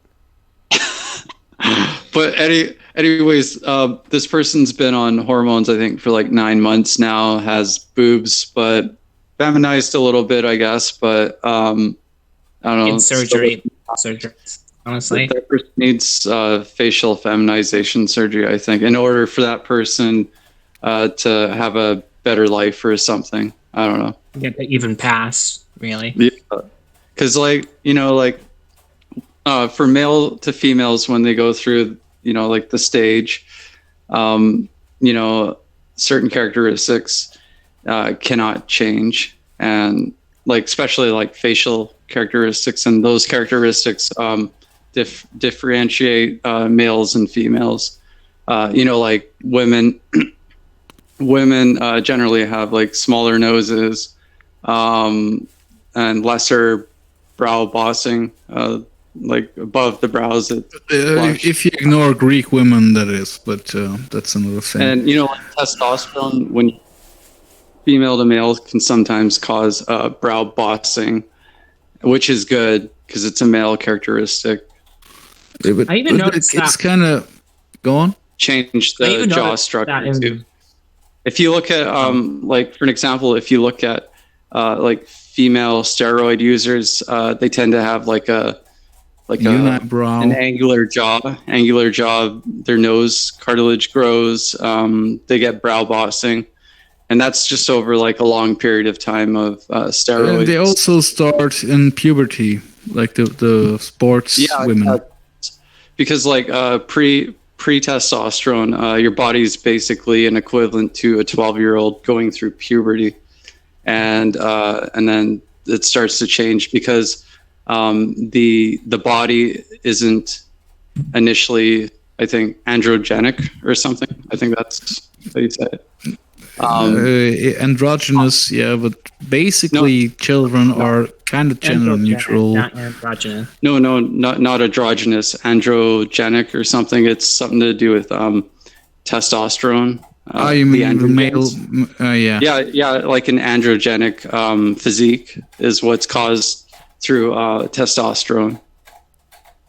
But this kind of ties back to the thought I paused on because I wanted to let you guys speak, because this thing I saw with Blair White and Ben Shapiro was even Ben Shapiro, who is very anti-trans in his viewpoints, it kind of admitted that in a social situations like in a restaurant where the waiter asks for your orders, he would say she will have the fish. Because Blair White is passing as female, and it would be more practical to call her female by a female pronoun, Yeah, even a person who is opposed one thing that really bugged me about Blair White. Okay, she passes, but here's the thing: she didn't pass before, and she's calling other people by male pronouns. And she treats other trans people like trash because she passes, but if it wasn't for that surgery, she wouldn't pass. And just got to keep that in mind. She did have a guy's face, and she's bullying other trans. I was really focusing that statement on Ben Shapiro in his capacity of a conservative Jew who doesn't accept these concepts that even he would adhere to the apparent sex of a person, even if it's trans, just for practicality, because that's basically where I would start using pronouns for people I don't know. Like for people I know that are in my circle that I enjoy, I will try to adhere to their preferred pronouns if they're not fucking made up. But if even Ben Shapiro says I would refer to Blair White as she, if it was in a practical context of ordering food, that kind of means that most people would be cool with just the practical application of that. You know what I mean? I just want to say, I think Blair passed before the facial surgery. I would say that when Blair was a twink, she probably got misgendered. No, well, Blair even said that she didn't pass and she got misgendered before she had facial feminization surgery. She released a video saying that. Like, I've even looked at, her previous pictures pre-transition. Honestly, looked like a guy with pink hair. I'm not gonna lie. I don't sugarcoat anything. I'm not totally liberal either, because I don't like the SJW antics and all this agenda shit. But I don't think she. I don't think she's a nice person to everyone. I think she's just like she's got a lot of self-esteem issues, and she's like projecting it out. A lot of self-hate. And she seems narcissistic. So. But she did apologize for misgendering Riley Dennis, though. So give credit where credit is due, I should say. See, like that's the thing. Like she's ignorant. Like I don't necessarily agree with Riley Dennis. I don't really care for him or her or whatever. But I just think for her to attack people on their looks, especially if they can't afford certain surgeries or don't pass yet, I think that's pretty bad because she was in that position too. And, and now she's at the point where she thinks she's an actual female, and it just comes off ignorant and delusional and, just insane. It's completely insane.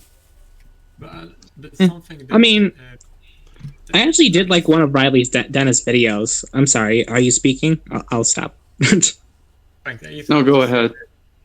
The thing that she said about the reason why she misgendered Riley before was because what she saw of Riley is that Riley didn't that she actually didn't believe that Riley was seriously transgender, and she switched the like as soon as she found out that she Riley genuinely were transgender, and then apologized, which was right. I think like a lot of the confusion came from the fact that like Riley was trying this like, oh, I'm genderqueer, but I'm also a trans female bullshit, and I think that. Wait. Please remind me. Riley Dennis is the person who's transitioning from male to female, but likes women.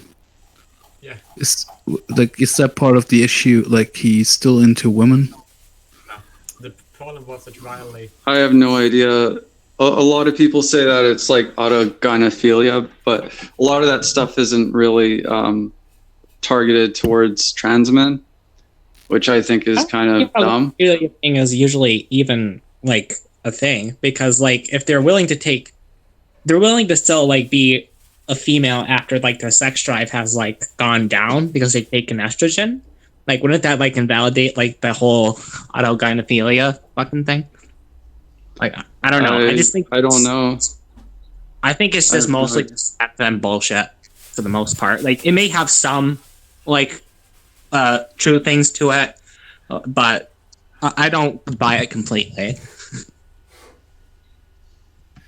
But he does have a female girlfriend right now, right? Like attraction shouldn't be something called autogynephilia. If you're a trans woman attracted to women, I think that should be okay. It shouldn't be defined as autogynephilia for them. But, damn it, I was going to say something. I forgot what I was going to say. It used to be a point before he actually did anything to transition. I think there was a point where Blair White made that statement about, oh, I was wrong about Riley Dennis because he started taking hormones. Because there was a long period of time where he was just kind of a girly guy who still wanted to have sex with women with his male penis. And it was brilliant for those people who say, oh, there's all of these shades of gray between gender. Like, yeah, I grew up with a transgender woman that still had her penis and fucked women, and I didn't she self-identified as a woman who was lesbian, and I didn't really see a problem with that. Like, radical feminists or lesbians might have a problem with that. I don't see the problem. They have a problem with everything about like men being happy. So like, you're right. But and also something I've said is that when people say, yeah, I was gonna say something else about autogynephilia. Damn it, I'm just trying to think what I was gonna say. Oh yeah, I was gonna say like autogynephilia. It's like there's one section of it I think called like AGP, and then I think there's another one. Another branch of it called like STS or something. I don't know, ASTS or something. And, both of them I think are defined under autogynephilia. Even gay men turning into women seem to be infatuated with themselves as being women, as well as heterosexual men transitioning to women, being infatuated with being women. So like both those aspects, it can work the same regardless of sexual attraction. I think like the main principle of it is that they're attracted to themselves as women, and that doesn't really constitute to a legit woman when you're trans, I guess. If you have those feelings about your transition or something. But like if you are nobody's saying that all trans lesbians have autogynephilia, because autogynephilia is it's just, if anything, a subset of trans lesbians who are like that, but like it's not really a norm. I still don't buy it that much, honestly. I think it's mostly just worst thing, then that would be how it worked out. I take I'm everything. just weirded out. Go on. I just take everything that Ravtham say with a grain of salt. Like, yeah, like the only things that I really agree with him on is like I don't think that trans women should be in like fucking like the same sports as like cis women. I think that's retarded. But I think they should be. Ruin women's sports as soon as possible. I think like if trans women were to go in women's sports, they should make sure they haven't gone through a male puberty. But then again, that's kind of serving the narrative that trans children should be transitioning, which I disagree with. I don't think they should be transitioning. Right, but also like another thing is that I want them to be fucking consistent with it. I don't think that girls should be going into Boy Scouts. Like it's obviously fitted towards male needs, and they do male things like more physical stuff. They obviously can't compete with it because they're females. And boys like the rough hands. You know about this African intersex person who is beating all the women because she presents as female as far as an African female can, with internal what do you call it, testicles? Yeah, you said it. Sorry. Jay Willa, you're really quiet. I didn't realize you were talking. Can you? I know who that is. She's called Castus Sequoia, and she's a Zulu woman from South Africa who is intersex. She has internal testes, and she's a lesbian married to another woman. But I don't like her, personally speaking. I don't like her because she has been seen with some really bad people, which makes me not liking her at all. So So that's the reason why I don't want her to be able to compete anymore. Because I just think it's unfair because she has all of this testosterone and you can see it. Like, this is male physique, and it's superior in sports. I'm sorry, but it is. It's just... That's sexist. Sexist. Wow. Who hurt you, that's Masai? absolutely true.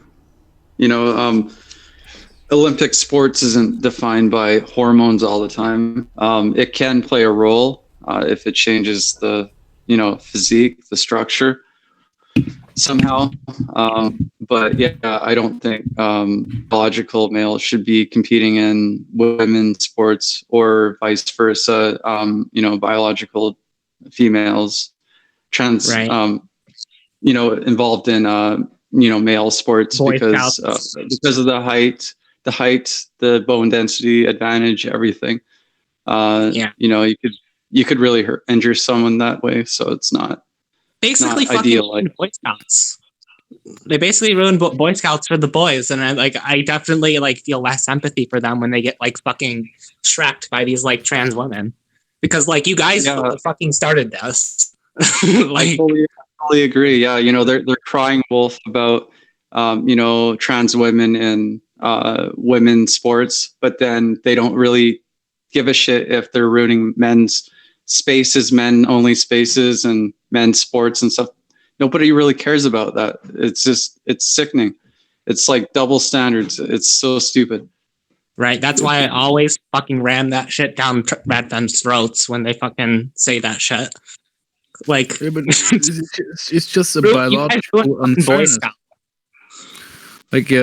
Trans men entering men's sports. Maybe there's gonna be one very, very masculine chick that transitioned to male that has a chance to win in some sport and get a gold medal, but it's very unlikely. There's gonna be a freak of nature, What is that track?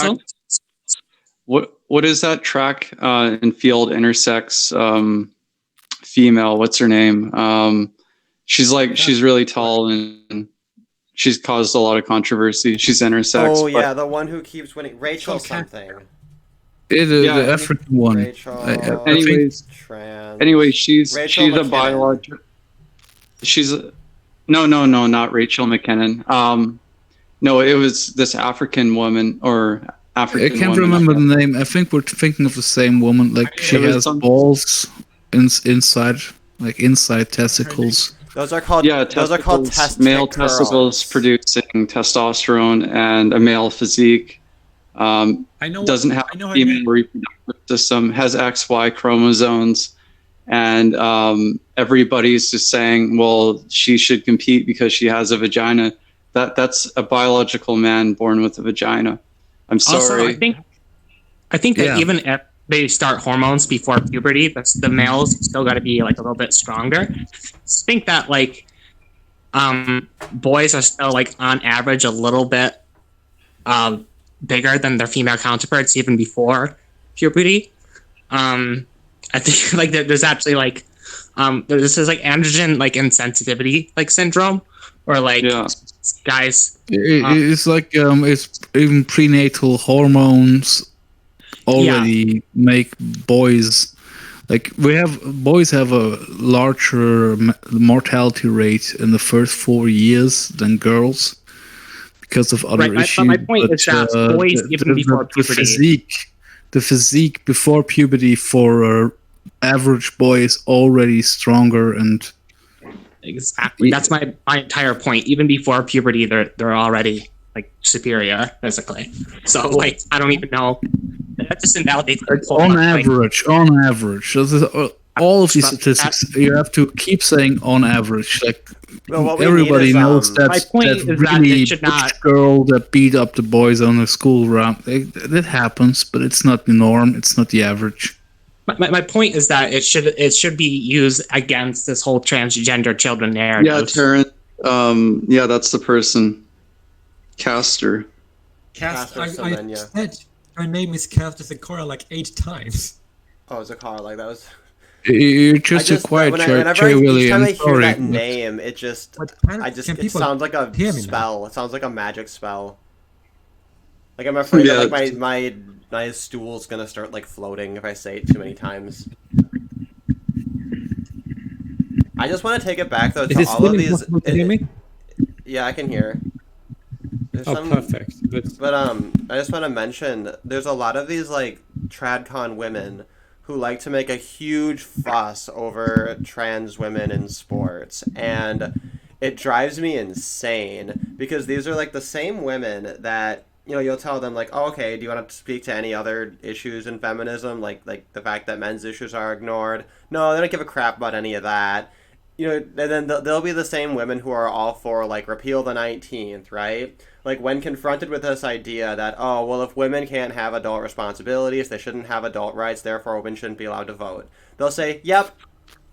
Right? They'll say, yeah, I just want to be a housewife and not have any rights. And it's like, just this attitude. It's so lame that it's like, why would they even want you as a housewife if you're like this, like, childish? Like... Especially with technology basically replacing if I were heterosexual. We're all the same until we're not. Maybe. Not really. We're very not really. People. The boys are definitely different from girls even before puberty. Just look at Simon Baron Cohen studies. We're born different. Like there's a variation, but more than 70% of boys are more interested in mobiles and tools. Like more than 70% are girls are more interested in faces and humans. Like it's shown after birth when they barely can see. There's differences. There's outliers, but on average, we're fucking different. A lot more like girls when it comes to like being into people rather than things. Come again? I am more like females in that case. That I'm more interested in humans and faces rather than I am like things, if that makes sense. Yeah, that's just a part of the statistic. It's an outlier, you know? Which is fine. Yeah, right. Like the reason why some people, when they hear, whenever they think that whenever people are talking about averages and generalities, then they'd be like, oh, but now you are not acknowledging that people are different. Like, what? Like, no one is saying that this is the average. No one is saying everybody's like this always across the board, right? But some people usually believe that's the case, which is kind of annoying. It was actually pretty funny. Like there was this recent study that showed that 63% of men are funnier than the average woman. Like better at coming up with a joke. Like a study that covered like 28 studies on the topic, came up with the result. Yeah. Men are a little bit funnier than women. Do you want to? I think there's evidence for that. Do you want to hear an example of that? I think he's asking for an example. For the what? An example. No, I'm not asking for an example. I want to give an example. Do you guys think it's like social engineering as to why there's a difference in comedy, or do you think it's something to do with the brain, the differences of the brain? I think it's both. Yeah, it's a combination. Like you can't untangle that shit. Like it's always gonna be both. But if it's 13% difference, like intelligence and humor are combined in some ways, and men have always been the ones who try to find a mate, you know, like the ones in the position where they have to do something to attract a mate. So that's one of the explanations the people who did the study gave. Like probably you're more likely to mate with a female if you're funny. So that could be a trait, but societal pressure for girls not to be funny, I never really saw it. It could be a thing, but it can't explain the 13% difference. Yeah. I think that there are more like males are more encouraged or pressured into develop a sense of humor. I think that might be the case. Probably because men are not entirely as comfortable as talking about emotions in the same way women are on average. And I think that might result in development of a humor. Because when I was taking psychology, it says a lot of the things that if you expressing something horrible that happening to you, then you can do it with humor. And I do believe that that have something to do with men and women being funnier in different ways, because women might be easier. That sounds reasonable, actually. If you have to express less emotion, you're more likely to deflect by using humor. So that's actually an interesting point. Oh, thank you, because I actually thought that would make perfect sense. It kind of does, though. Well, I wanted. It's not suppressing women from being funny. It's more like men having a social pressure to deflect sadness by humor. Yeah, exactly. Yeah. You're right about that's true. And I wanted to you asked me a question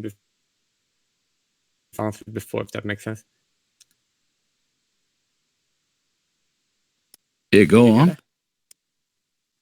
Is that he asked me when I talked about the people with IQ and stuff, and that might have a racial component. And I would like to answer this question with a very neat joke. Very simple. If you look at the San people, like the Kalahari Bushmen living in the Kalahari Desert for hundreds of thousands of years, whose average IQ would be slightly around 70, whereas an average graduate for gender studies might have higher than average IQ. But at least the Kalahari Bushman knows that there is only two gender and can support a family. So how valuable is really IQ after all?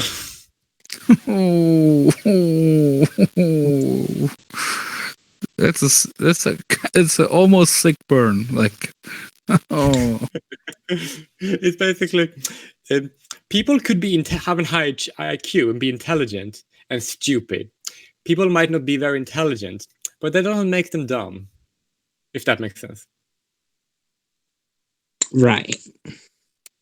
So yeah, you can be socially awkward and be like a genius. So yeah. And it's also like people think that IQ is like, oh my god, this is better. Like, well, IQ is of course preferable, but it's like IQ isn't everything. And the example I gave is a very good example of when the IQ isn't really good on its own. It's when somebody with much lower average IQ can do far more productive. So there is also like when people talk about IQ, people should like take into consideration that doesn't make someone better in any way.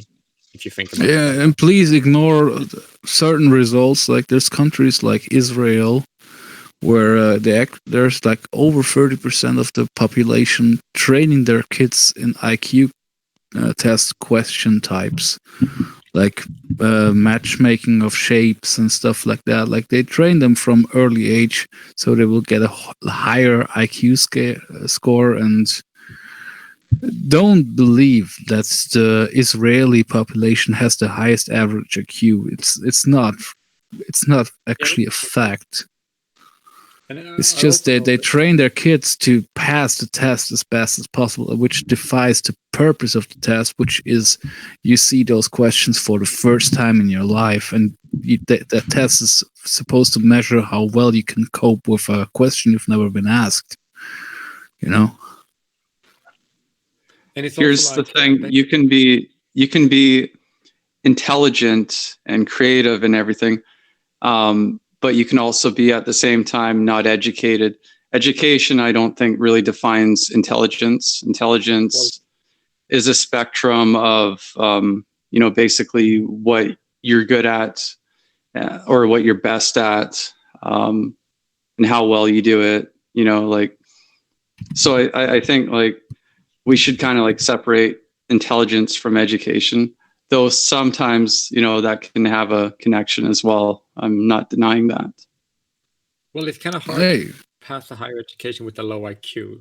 But as my previous example stated, someone having a high IQ and education doesn't really make them right, because as they couldn't understand basic common sense on like people with much lower IQ. So yeah, it's also like education. Like when I recently came across a file of my when I finished school, the obligatory part of school, I actually had a really low score on math. Well, I had a really high score on math and intelligence tests, and after a few years as working as a sound engineer, I decided to go studying. And there was like these tests about how good you are at languages and math. And I scored in the top 5% of math in that test, while my previous result from school was very bad. Like it's education and potential and intelligence. It doesn't correlate. It's very random, actually. But you have to give people good education. That's what I fear is a major problem with the high population, high birth rate areas in this world. We can't give them good education from the outside. They kind of have to see the value in education for themselves. That's actually the educational system panders more to females. There's a lot of males now that are like making less income due to a lack of education. They actually have 66% female graduates of universities in Switzerland, and a Green politician that won a vote this past month actually said, "Oh, we have to do more for women in education." I was like, "What?" My friend said men are failing. Men are the ones that need help. My friend said it was toxic masculinity that was making men dumb. Even though like the whole school system is the school system shames men for being boys, and and they don't end up getting a really good education. They end up getting into a lot of trouble and all this sort of stuff because the education system doesn't want boys to be boys. And if you let boys be boys, then they can become strong men with education that can take care of a family. But it's horrible. What the fuck? It's horrible. Like, men shouldn't have power. Yeah, feminism is ruining male education and a lot of other things. Yeah. You want to hear a good example? I think Jay Whaley's trying to find feminism. It's very easy. I usually say this. Feminism always try to advance women as long as they can use women to hurt men, and will always stand up for women unless when standing up for women would also help men. The women who want to help men are the worst, man. Yeah, they are against. Like they always care about women as long as they can use women to hurt men, and I don't know. I think that I said something funny before I posted. They would only they only care about women as long as men doesn't benefit. Like, I really hate this after-election period in my country because this time the women and the Green Party really got a stride of success.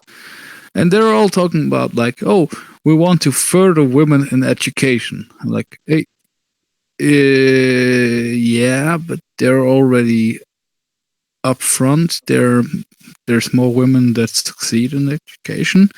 And then there was this particular woman who said, "Oh, I just want to further equality in the education, so I'm going to push women." Like, what? Are you retarded? Did you receive an education? Like, what's wrong with you? Like, do you know the numbers? Men are failing at an excessive rate. There's even articles saying, "Oh, educated women are failing to find men that are also educated and making good earning." That's the result of feminism. Like you destroyed the good men. Men need education to take care of the women, or there's going to be a lot of single mothers out there taxing the government away. Nobody wants that. The single men will have to pay for that, though. They pay like what's the rate? Like, there was a statistic that showed that men overall pay like 30% more than they take from the social systems in the West, and women pay like 60% less than they take from the social systems, leaving us with a deficit. But yeah, like, hey, fucking unfair. I'm just going to say how incredibly immoral this is. And it's this. Look at it. Is that if we have a society that functions like this, men and women get married and they have their family, which they both support. And this is what the families want to have replaced with.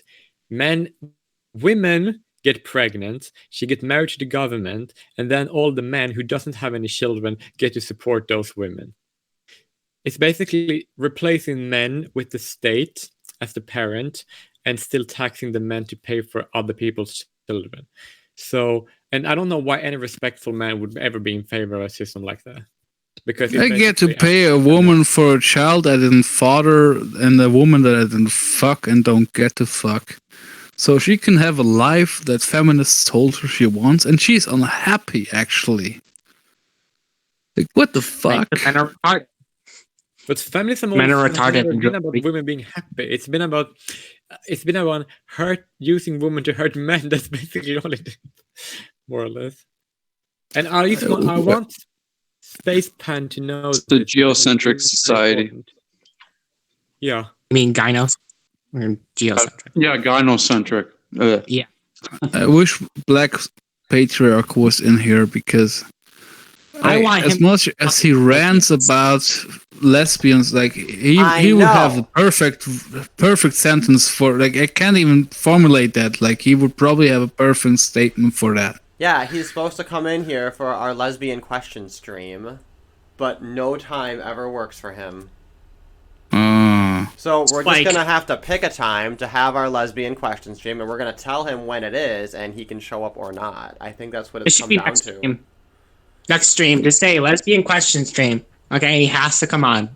There's got to be a funny thing that rhymes with either the word show or tell that's related to lesbians. Show How or to what? name your troglodyte? I don't know, something like that. Because, like, we could do hoe and tell if it's something to do with hoes. Right? Actually, that probably wouldn't be. I gotta look up, like, funny lesbian slang terms and see what rhymes with o or eh. I don't know. Yeah, but we might get reported if we have, like, the term dyke or, like, hoe. The fucking channel name. Doe. Video name. Dyke hoe. They just always add the term Dijkstraat algorithm. Like I literally have a video on my channel where I say I don't feel bad for the Tree of Life victims because they were all attending a sacred gang rape. Like, my channel can get completely taken down the moment anyone decides to. So. Yeah. Oh, yeah. There is actually a new list of banned words. Like, we're probably saying 10% of those words involuntarily, trying not to be offensive. Yeah, we're gonna start watching out for new TOSs for YouTube, because YouTube's really upped its streaming game, its live streaming game. A lot of people from Twitch are going to YouTube now and Mixer. So, there's alternatives like Vim. But I'll be right back. My cat's being a dick. Okay, but yeah, the thing with that, your video, like your Tree of Life video, even though it's like like at first people would be like repulsed by it. If they actually like heard what you were saying, like it actually is very reasonable. Like why the fuck would you care about like say a bunch of like gang rapists getting shot at or fucking murderers? Well, I mean, there's so many things that you're allowed to say that are so much more offensive, and like Exactly. it doesn't undo society to have people say all these things. So But I think that shit all the time though. Like I actually do like talk about like how I don't think that like most anti-Semitism nowadays is actually a real problem, and that if it is, it's usually probably warranted due to like circumcision. Like I'll say that shit to like my friends and they'll think I'm crazy, but then I'll like show them pictures of like a breast and they'll be like, "Oh, okay, maybe you have a point." So I'm just trying to fight anti-Semitism by making sure the anti-Semites have as little ammo as possible.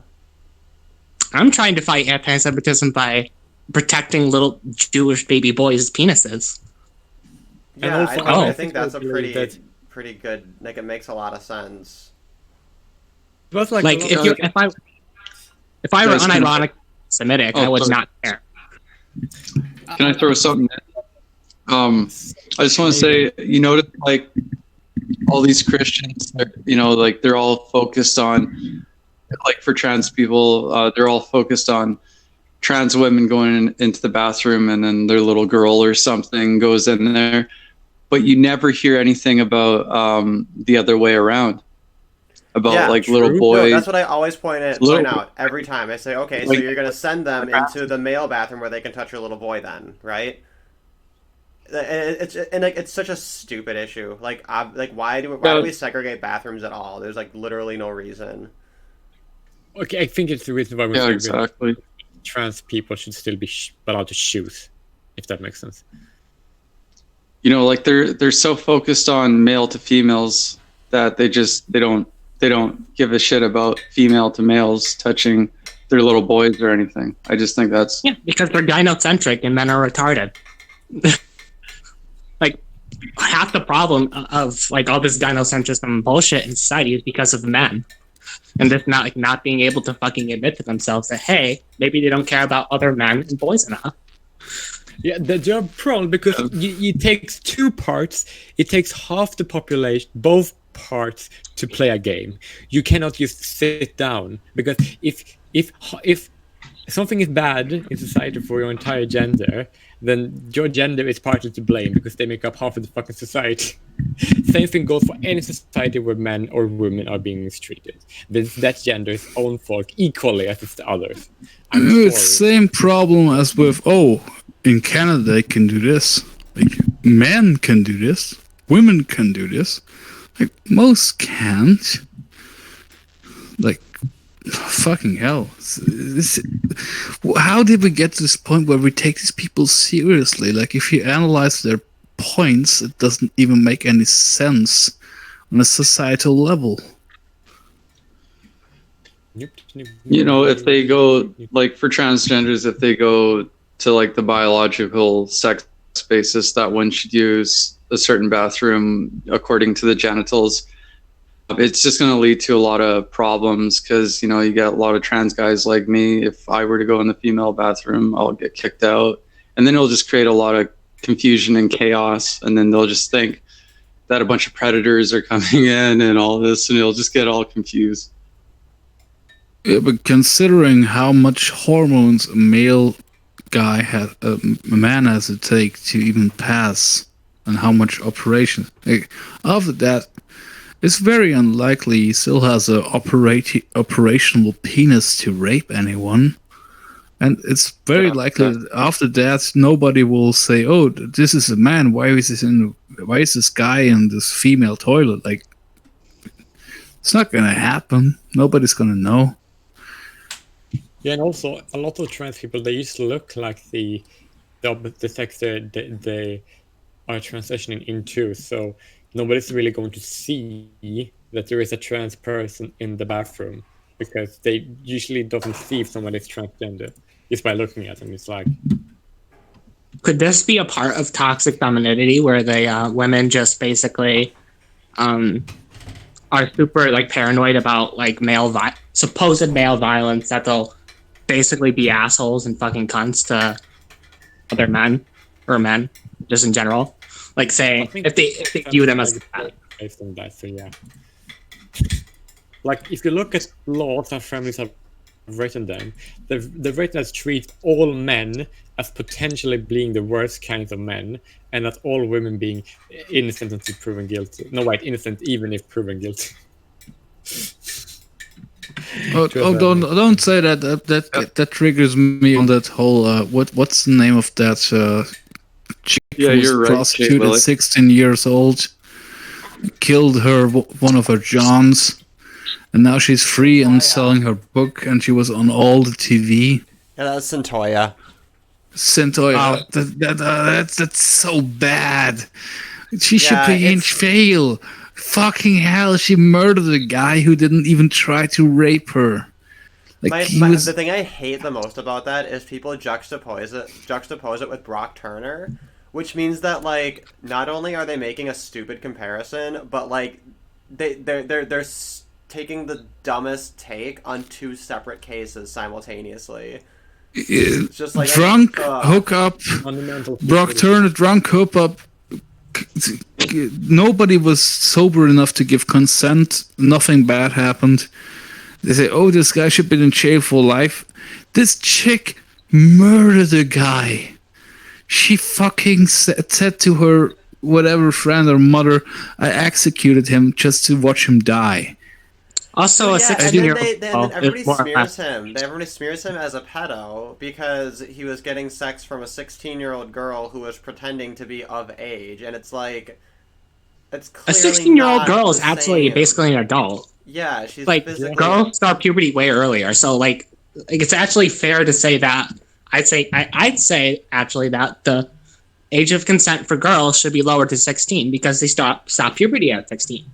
Yeah, but the worst thing is she argues, "Oh, you could see I was not of age. I saw her in the fucking court footage. Like, you can't tell that this chick was 16 and not 18. You cannot tell that.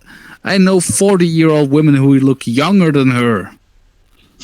That's so true. Like, it's basically, if somebody is like a pedophile, then they are literally attracted to undeveloped bodies, right? That's a pedophile. That's gross.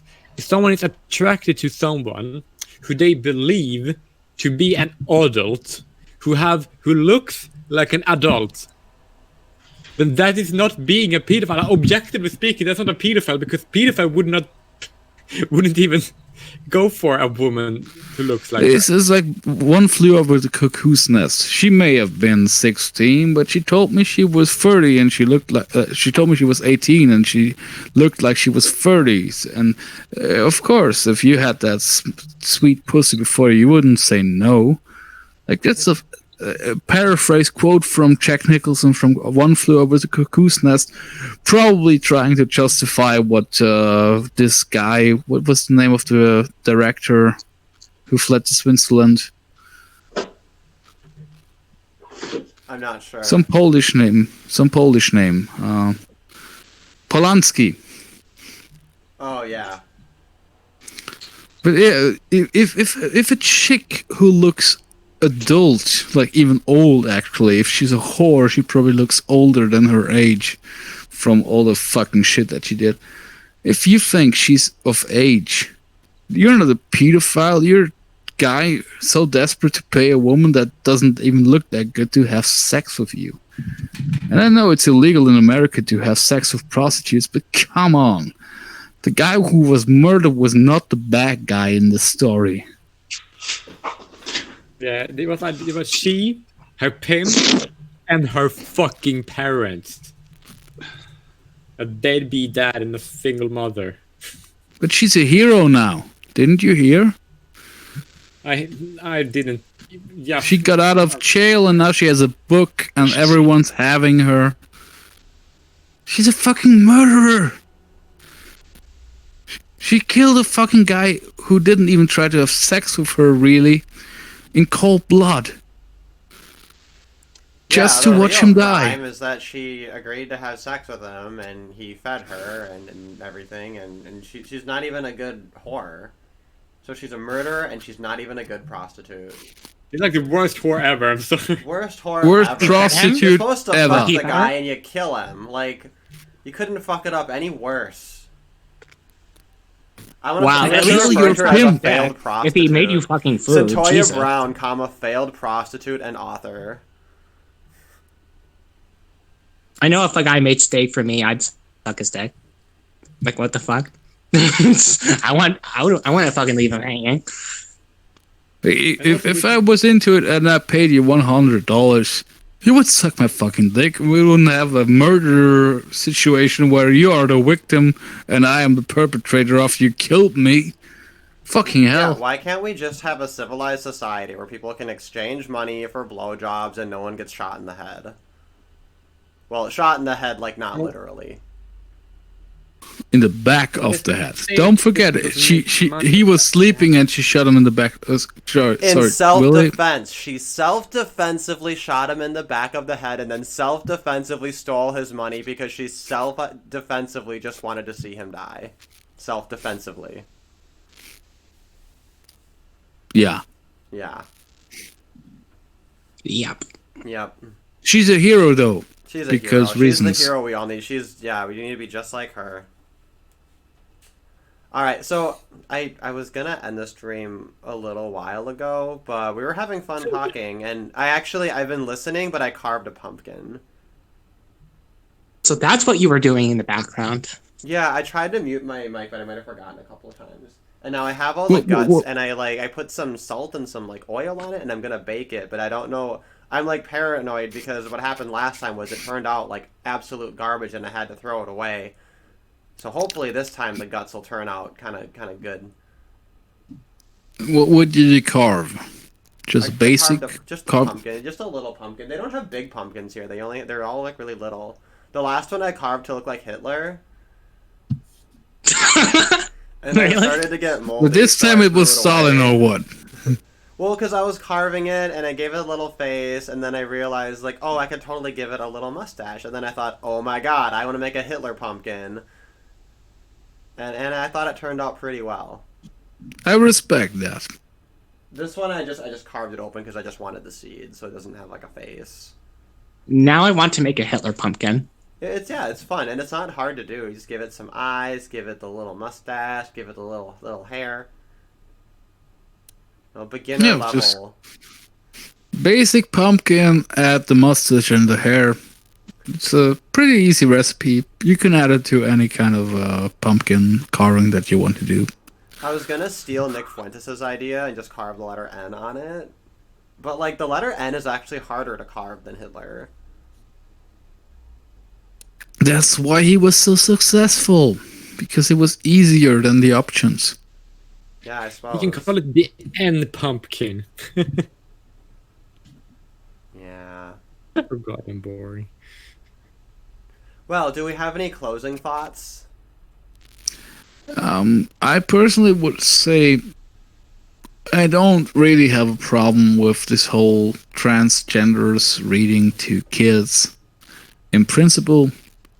But there were some exceptions where I would have to say I would not, if I had a child, I wouldn't have wanted to attempt that because of the risk of that small minority of fucking deviants who just want to traumatize my child.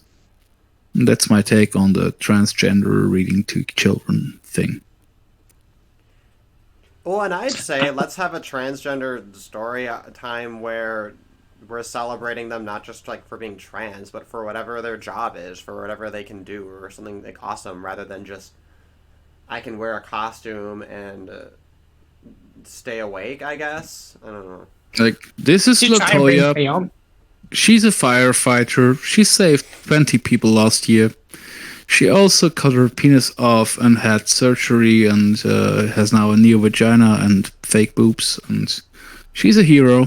Like, could you imagine? Like, here's our reader. Like, she's an Olympic winning gold medalist, and she did it while black, right? And they're like, whoa! It's like, wait!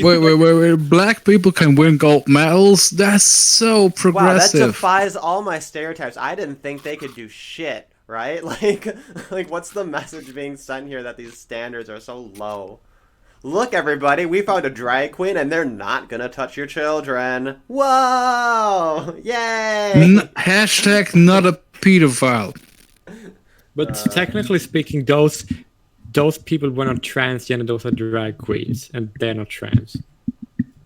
I guess my only statement about this stream is that I don't think that this should distract us from the impending radfem menace that are going to use this to push that all men are pedophiles and fucking, just a bunch of bullshit. Yeah, but maybe that I think would be a big component of this lesbian question stream, because it would essentially be an anti-radfem and radfem analysis stream. It really should be. They're getting away with too much on YouTube, honestly. Wait. You're a born male. Like you had to make your peace with being a rapist all of these years. Why didn't you become a pedophile? What's wrong with you? We have to become pedophiles after being rapists for so many years. What's wrong with you? Like we have to be that. We have to. It's feminism, right? We have to do that. We have to do it. Do it. Sorry. It's just so fucked up. Well, if I want to on that note, thanks to everyone for dropping by. Yeah, and as usual, these are the show and tell streams. So the idea is anyone can just show up, and we'll just talk about whatever we're talking about. If you want to bring some kind of an article as though it's show and tell, we can just take turns sharing stuff, and that's basically the idea. Coolio.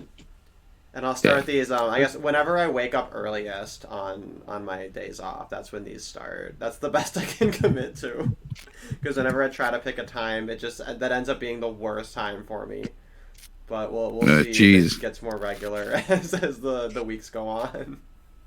Yeah, we can't start off with the teacher, or without the teacher rather. Yeah, all right. Well, that's the thing though. If I pick a time, then I'll try to sleep and then wake up around that time being realistic, but then I won't be able to sleep, and then the whole thing just gets fucked up. It's just like a curse. So I don't know. We'll see if that changes, but everybody have a nice day and keep it easy. Yeah, I would personally end those on "fuck you." That's why. Because that's why, exactly.